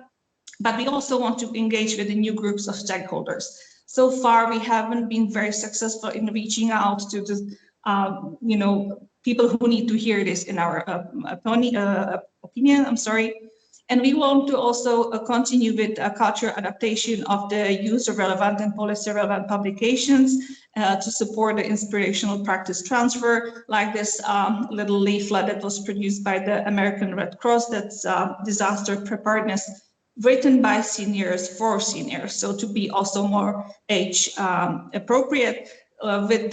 We have different types of websites and that kind of do something similar for the Czech citizens, but again, these are not really always like age mainstreamed. And if we are very lucky or just strong enough in our approach, one of the outcomes that is coming up from the data is that the first responders are missing any age mainstreaming or age-friendly approach in their training. So we are already in debates with, for example, the municipal police, that they would be probably interested in receiving some of this type of age sensitivity approaches in their curricula of their training. And we hope, we are holding our fingers crossed that this will become a thing. So this is still a lot of work ahead of us. So this is all I can share for the moment, and I'm happy to receive any question now or later. Thank you. Lucia, thank you for saying that, basically, or mentioning that the people who should hear this are not listening enough, or maybe we are not communicating it enough. And when we speak about the contacts with stakeholders, I think that this is also something that we have to think about, not only as a research group, but also as a SYRI in our in the leadership of SYRI. And I think that this is a nice topic, and we might start discussing on how to help to promote this issue and this topic, maybe in some kind of events we are going to have in autumn in the presence of stakeholders. It is always a challenge to find stakeholders that would actually listen, but we might try. We may try something in the autumn, and let's keep in touch about this. Thank you. And now I would like, or are there any comments and feedbacks? I commented, but I didn't have much. I didn't give you chance to have any comment or feedback. Then if not, then I would like to give floor to Professor Pokorná from the School of Medicine of Masaryk University. She's the head of Department of Health Sciences, and her team, or she coordinates a team, or not only a team, but the research activities that involve several researchers and are focused on the health of the labor market of the health workforce. So Andrea, the floor is yours. Thank you, Michal. I think we will see a lot of joint activities which are now a little bit separate, and we can join them in the future in our work packages. So let me share the screen, and please inform me if you can see it. I'm aware of the time, so I will do my best to be as quick as possible. So should you see the first slide? Yes, it's clearly visible. Thank you so much. So as you said, Michal, I'm not working alone. With me is also Dr. Denisa Mackova and Dr. Andrea Gilchrist. Both of them are also joining this meeting today, and you know them from some other meetings we have had. I only wanted to highlight that both of them have the long foreign practice or experience, professional experience, and it's important for our work for the future. What we are focusing in the majority is a health workforce analysis from Central National Registries, from the Institute of Health Information and Statistics, where I'm partly also working, also with Denisa. We are also analyzing factors which influence healthcare professional retention, and we are mainly focusing on low back pain and professional injuries. And we are also analyzing factors of influencing nursing students' retention. So through these three topics, I will quickly go and inform you, and maybe we will find some possibilities for joint actions in the future. What I want to say, and it was said also by several of you, if we want to understand some problem and we want to save the world by this, we definitely, all of us will spend 55 minutes by defining the problem and only 5 minutes finding the solution. So hopefully all the people who are involved in the work package 6 will have more chances to influence the world by our work, because I felt that it's possible by all the work I have heard today. When we speak about the human resources planning in a healthcare system, we know that it's not just a problem in Central Europe, it's a worldwide problem. And there is a lot of differences, I mean, based on the social cultural differences, but also based on the market or education. Still, we can see the lack of healthcare professionals all over the world.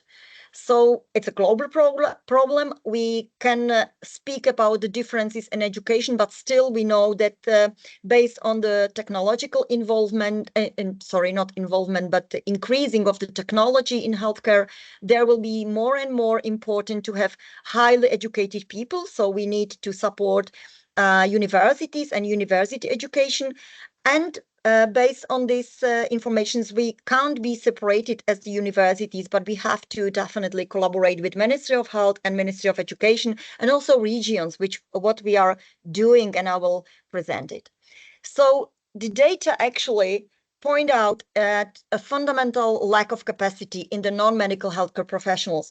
There is demographic aging, so it's not only touching the general population, but also the non-medical healthcare professionals, also the medical one, but it was in some way already solved with the governmental support, which started in 2018 and 19, and there was a huge injection of money to the universities. So this is something what we also expect for the non-medical healthcare professionals.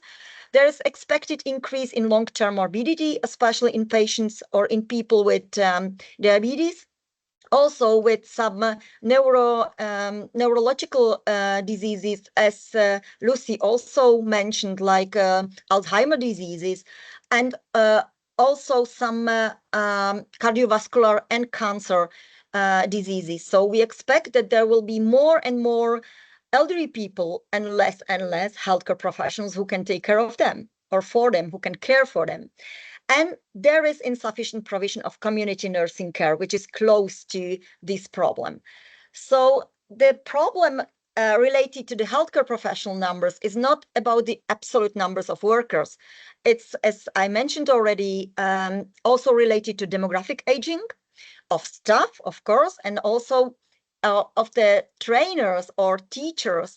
I don't know if you know that the average age of the teachers at the universities, medical universities and social universities is more than 50 years. So, and for nurses, you will see that it's even worse in some fields. There is also suboptimal distribution of capacity between segments. We in the Czech Republic have a high ability or high capacity for inpatient care, but as I said, the community care is missing. So it's close to the economic provision of the system, because if you have a lot of people who are in acute care hospitalized and you can't move them to the community because you have no community care, it increases the expenses which have to be invest for the healthcare system. And it all is related to the health forces. So how it looks with nurses and with other non-medical professionals, you can see it. I will not go through all these figures and tables I have on my screens, because you will have the presentation afterwards available. But if you can look how old we have nurses, we have more than 17%, almost 20% of nurses who are older than 60. It's even worse for pediatric nurses, but it's related to the differences in education. As in the past, pediatric nurses were studying as a postgraduate at the postgraduate level. Now it's undergraduate. So this is just an overview how it looks with the age. The profession where is no problem with aging is the paramedic profession, because we know that these are mainly young people, and there are also some changes in education. So there is no so big problem. If you look at the nursing students, for example, and even pediatric nurses, midwives, or paramedics, it looks like both higher vocational nursing school and also universities can produce quite high number of people. The problem, especially in relation to the nurses, are not the problem. It's not the right word, but maybe sometimes problematic could be acceptation of the secondary nursing schools, because they are producing practical nurses. We call them practical nurses, which means in the international context, the highest level of education, but at the secondary schools, it means that they are rather healthcare assistants, and they are counted as nurses when we look in the OECD data. So it caused some misunderstanding afterwards. So this is just an overview how it looks with the number. And the other problem is that the practical nurses, in comparison with general nurses on pediatric nurses on midwives, are not entering the healthcare system. They are leaving the profession. So we are investing a lot of money to these kind of students who are, if I can be really honest, they are really premature when they are choosing so difficult professional as a nurse is, or nursing profession is. So they are leaving very early the profession. So these are the tables which I promise I will not read all of them, but you can see afterwards, these data are very, very important. We couldn't publish them yet, as we are working on it with the Ministry of Health and Ministry of Education, and we want to use them rather for the political debates now, and it looks that we will achieve the next national governmental support for the higher education institutions. So from this table, you can see how people who are graduating enter the system, the healthcare system. So if you just can see general nurses are going to the hospitals or entering the healthcare system in more than or around 60%. If I will go farther, you can see that for practical nurses, it's less than 40%. So we have to definitely invest to the higher education, to really excellency in nursing and in some nursing professions or bedside professionals, non-medical professionals. It's the same also for paramedics and for midwiferys or even for nutritional specialists. So this is one part of our work. Another part of our work is focusing on some factors which could influence the retention of healthcare professionals. And with Andrea, we started during her PhD study, which she already successfully finished 2 years ago, or even 3, I don't know now. We have been focusing on prevalence of musculoskeletal low back pain among registered nurses. And we identified that this is one of the most important factor which influence intention to leave the profession. So we already published it, and follow up a study which we are working on now was done on more than 1,000 people. It's based on the questionnaire. Of course, it's not as good as if you have another methodology, but still it's important because we have compared nurses from the Czech Republic and from the United Kingdom. And in the Czech Republic, there was a higher prevalence of low back pain. You will see that we did similar work also among the nursing students, and the prevalence is also very high. So what does it say to us? That we are not using perfectly the handling machines or tools, or machines and tools which could help to handle the patients. We are also not looking after the nurses when they have some troubles. There is a high level of presentation, which means that nurses are going to the work even they are ill, or they have some health problems, or health when they have some uncomfortable situation. And they have to limit their leisure activities, but still they are going to the work. So it's crazy, isn't it? I think we have to work on it a little bit more. And it's very, if I can say, the Ministry of Health is very interesting in it. The political final result of our work, if I can say political or legislation result, was that the low back pain was included in the professional illnesses, which I think is a good achievement of our work. I have to move, but I don't know if it's possible. No. As I said, I have some trouble with my mouse, and now I can't move forward. I don't know why. Well, I just only can confirm that we also see that the slides are frozen. Yeah, it's the same for me. Yeah, now maybe it should be okay. Yeah. It works very well now. Okay. Thank you very much. So the last part of our work on which we are focused is the part where we are focusing on nursing students and their retention. So we have collected data from more than 500 students. We plan to have around 1,500, but that this was not achieved.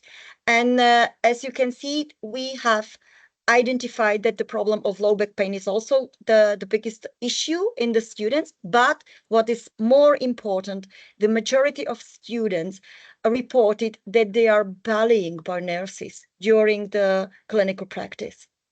So I think it's something about the environment, about the relationships we have in our profession as well. So we want to be focusing on it also in our future work.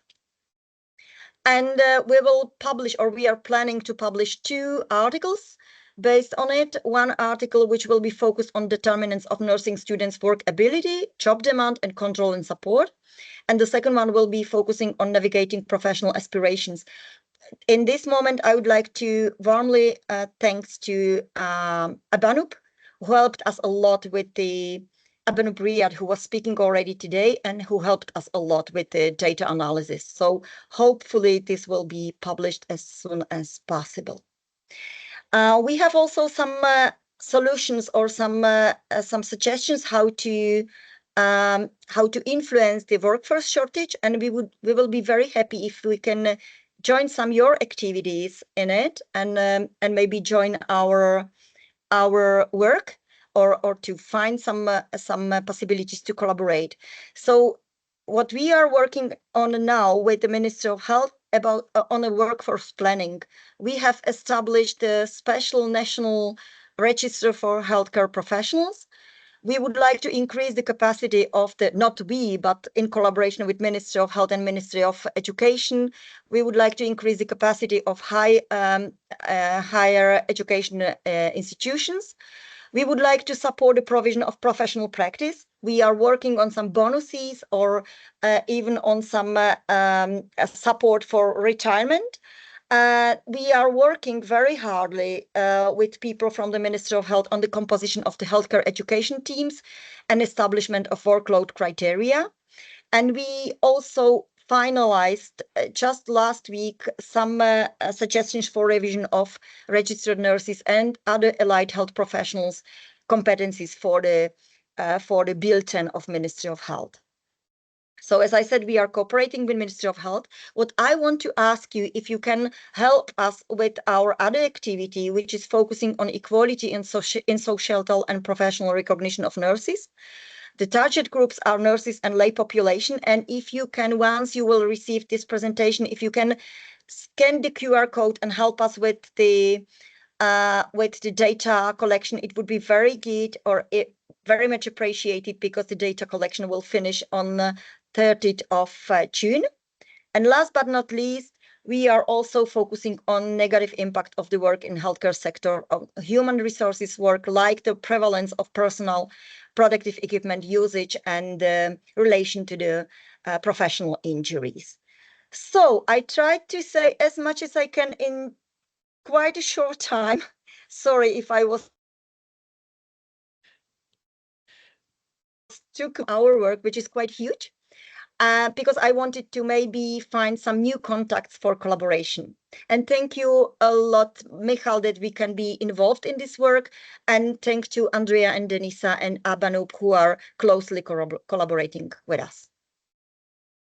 Okay, Andrea, thank you. It's always nice to see that papers are being published. And what I really appreciate, I think that you mentioned, and it was quite modest, that the research actually impacted policy change involving some disease related. I'm sorry, to include some diseases into professional diseases for which the person can be reimbursed, which actually is not only a policy change, but it also will have impact on the living conditions of some people. So this is very important, and thank you very much for saying that. And I will not open the floor to questions because we are running slightly late, and I would like to give also an opportunity to speak for our final speakers, who is Dr. Koterova. If I am not, yes, it's Olga Angelovska and Zuzana Koterova, who will speak about the intellectual competencies of health professionals. It's already a topic that has been touched here in the discussion. So please do not feel pressured for time. We have plenty of it, but I'm not sure how much time you have left. So I just rushed to give you floor. So thank you very much. I have tried to share the screen, so just please tell me if you can see everything and if you can hear me. I think it's just loading. We just don't see anything, but I see you did something, but it's not. Okay. It didn't arrive to the system yet, and it's getting better. I see something is happening, but I think it will need some time. Okay, so maybe I will try to do it once again.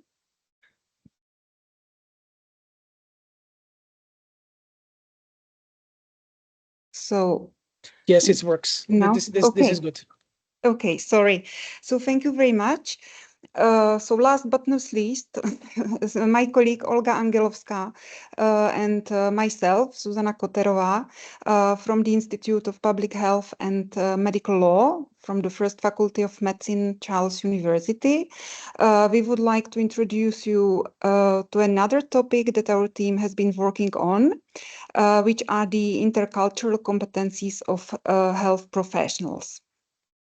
So, several impulses have stimulated the interest in this area. It all started in June 2022, when in response to the beginning of the Russian aggression, our institute together with the Doctors for Ukraine initiative have prepared a workshop for general practitioners. And as a consequence of this workshop, UNICEF approached the Ministry of Health with the intention of supporting the improvement of intercultural skills of health professionals in the Czech Republic. So in reaction, the International Department of the Ministry of Health asked our institute, together with the Institute for Postgraduate Medical Education, IPVZ, and the National Center for Nursing and Allied Health Professions, so NCO-NZO, to come up with an idea of what the intercultural education in the Czech Republic might look like. So as a result of this meeting, an agreement was made so that our institute would conduct a research in order to map the training needs of the Czech healthcare professionals in the area of the intercultural skills. In 2023, the research started with the aim of first, to map the attitudes and expectations of health workers towards intercultural education, and second, to identify the needs of Ukrainian refugees themselves for intercultural education of Czech healthcare workers, as it was perceived by the intercultural workers. We adopted the qualitative approach, and we conducted semi-structural interviews with health professionals, mainly the frontline health professionals, doctors and nurses, who were providing care to Ukrainian refugees. In total, we interviewed 20 doctors and 10 nurses, as already mentioned by my colleague Elena. We also conducted 2 focus groups with intercultural workers, and of course, we carried out a desk research. The main output of our research in this area, in the intercultural skills, is a research report entitled "Increasing the Intercultural Competencies of Health Professionals." You can see the first page and the content of the report on the slide. As for the content of this report, it followed the research objectives, and so it included findings both in the area of attitudes and expectations of Czech healthcare professionals and results of identified needs of Ukrainian refugees in the area of intercultural education. The report also included recommendations we formulated for the preparation of the real or concrete training course on intercultural competencies for Czech health professionals.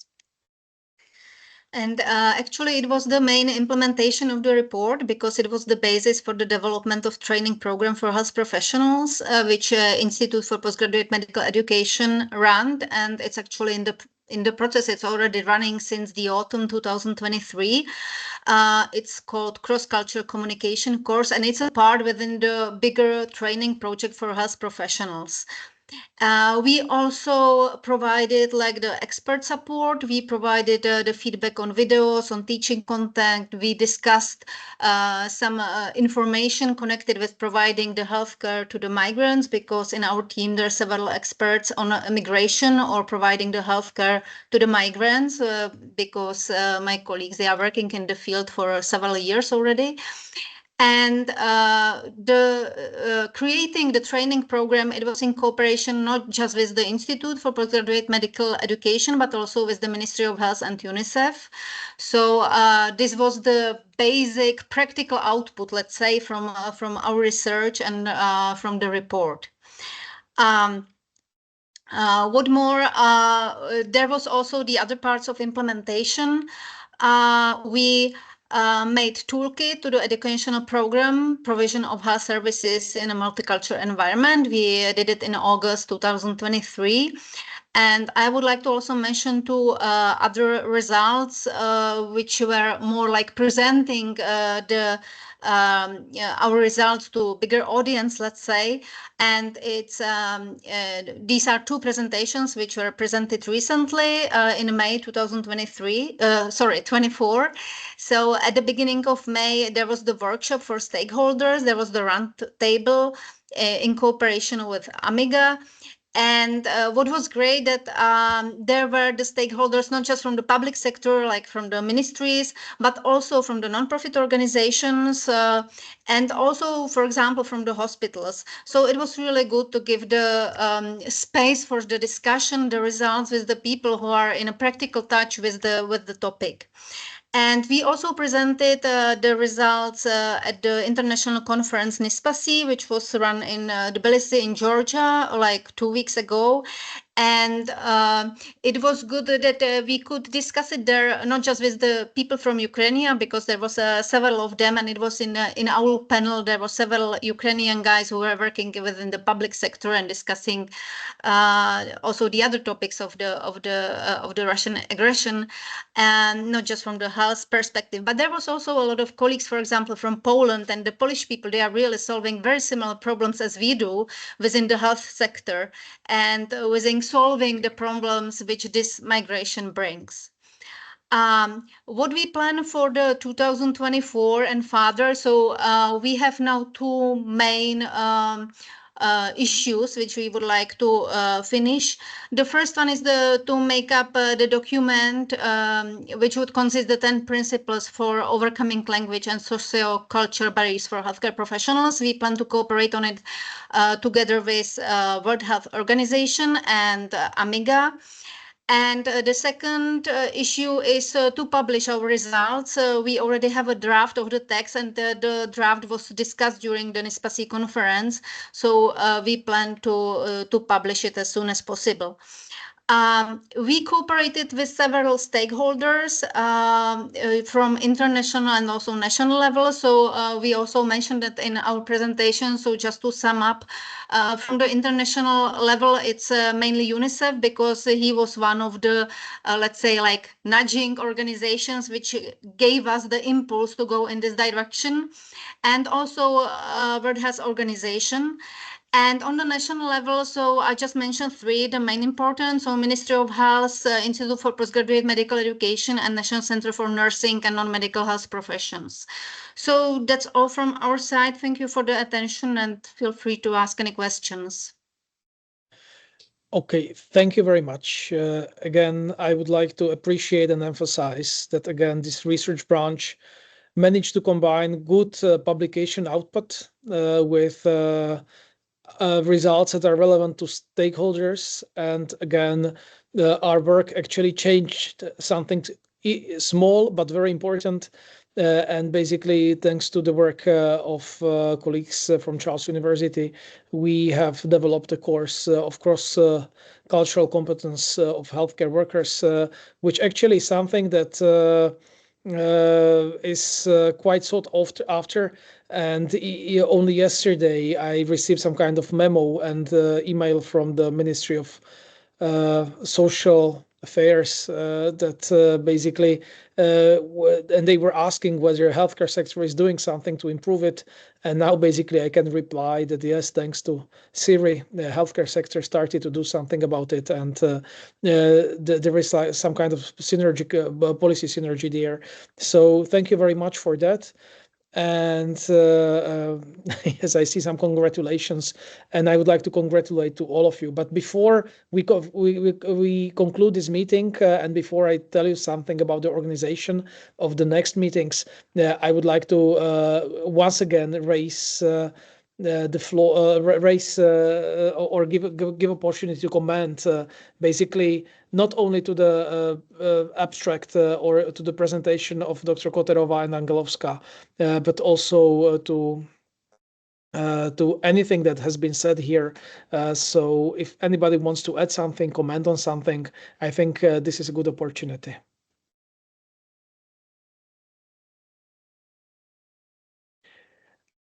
Andrea? Just very shortly, because I know that we are we should finish already 15 minutes ago, I don't know. I only want to congratulate also to you, Michal, because to put all these people together, it's excellent work. I think we are doing the work which normally must be done by the official institutions, you know, and we are helping, and it's great that we are recognized as collaborators for just important national institutions.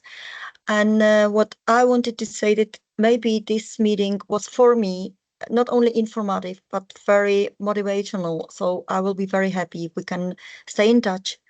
And maybe sometimes I know that at the universities, it's very important to have publications, articles, and congratulations to Rostislav and his team for Decil 1 article, if I catch it I'm jealous. right. A little bit. No. I'm always wishing all the best to others. But I wanted to say that the impact which we can have at the societal level is also very important. So I wanted to congratulate to you also, Michal, because you have picked up the people who are doing this great job. And I look forward for our future collaboration. Thank you. Okay. Thank you, Andrea. If there are no further comments, I would like just to tell you something about the next steps we are doing, because we have done a lot of individual research or research in small groups, and SYRI is about building bridges.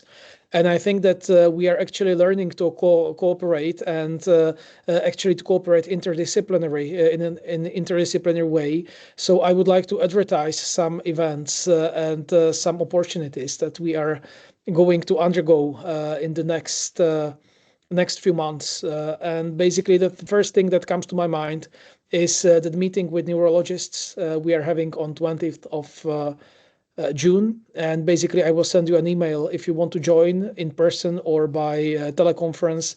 You are most welcome. It will not be a formal meeting. It's an informal brainstorming meeting, how we can work together.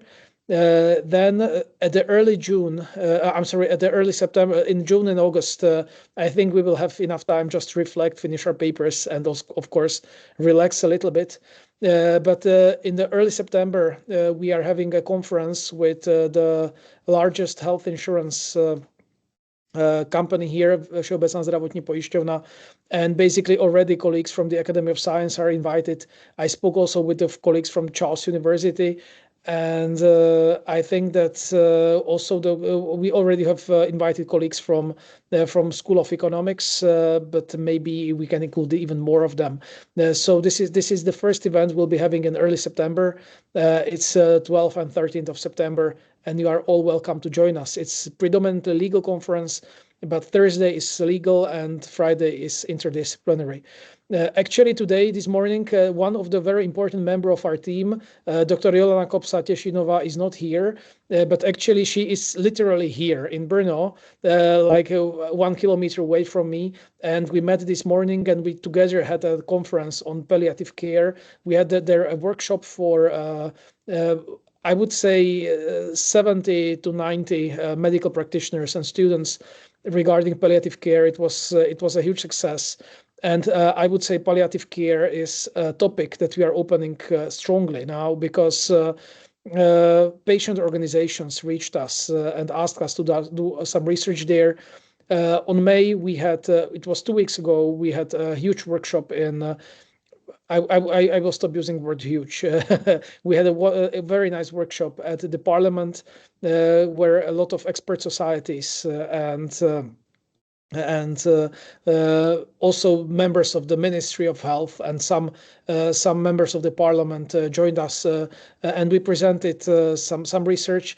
And what I really liked to see that this research was a combined effort of our workshop, of our working group, and working group number 3, which, if you know, for example, Professor Pighart, then we were doing some research together with them, and the outcomes were very nice. And we created a press reports, and our slides are displayed on the website of the Parliament. So basically, I think that was successful. But I would like to look to the future, because there was some initial debate that maybe together we can do something more, and we can organize more events regarding palliative care. And I think this will be something that we'll be touching on and exploring in the course of autumn. Then maybe I'm not the correct person to speak about it, but we are going to have a conference about education in healthcare that will be done in cooperation with the Department of Health. And this is not a SYRI activity, but you will meet a lot of SYRI researchers there. And Andrea can maybe say something more about it. I think it will be somewhere in November. And then in November, again, this is for lawyers, we'll be having cyberspace conference where e-health is one of the main topics, but actually cyberspace is a traditional conference in Brno, and one of the founding members is actually Professor Schmachel, because it's also interdisciplinary conference, and it's a conference where law meets social science, and we speak about digital technology, and it's not only law and social science and psychology, but I think there is also a section regarding religion there, which is developing not so quick and which is not so prominent, but still present.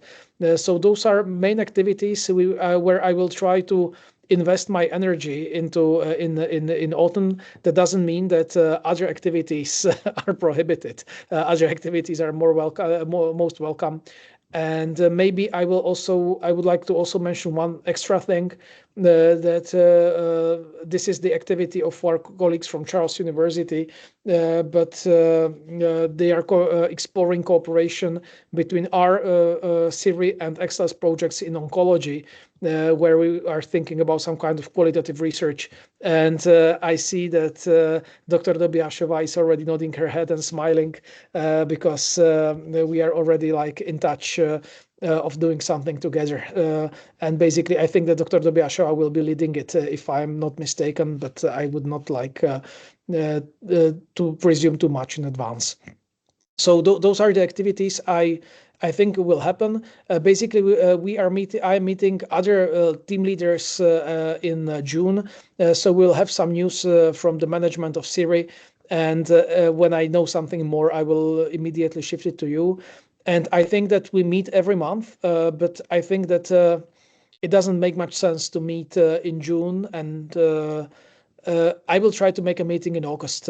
I'm not sure how many people will attend, but let's try to meet in August, in the first Thursday of August, or somewhere in between. Maybe I will do some doodle, but I think it's good to meet in August, and then we'll still continue with our regular meetings in September. Again, I think it will be some Thursdays in September, and the meetings will be in Czech. But I'm already convinced that making an open meeting is a good idea, even if we didn't meet so many people. But I think that we can do a similar meeting in November, where we will again invite everybody. And I think that once everybody saws the outcome of this meeting, I think that attendance of the next November meeting might be even bigger. Even if we don't have too many guests from other work groups, actually I received quite a lot of emails that people are interested in this meeting, and quite a lot of people will have a look at the video. So congratulations to everybody who has watched this video so far up to this point. And basically this is basically all from me. And please, I beg you, enjoy your summer. Have a good rest. You deserve it, and you will also need it, because the work will be intensive in the autumn months. Okay, so if there is nothing else to add, the meeting is concluded. so we can stop recording. But if you want to chat, if you want to hang out in the cyberspace together in this chat room, please feel free and feel most welcome to comment, stay, chat, do whatever you like. Okay, but this is all from me. Have a nice day.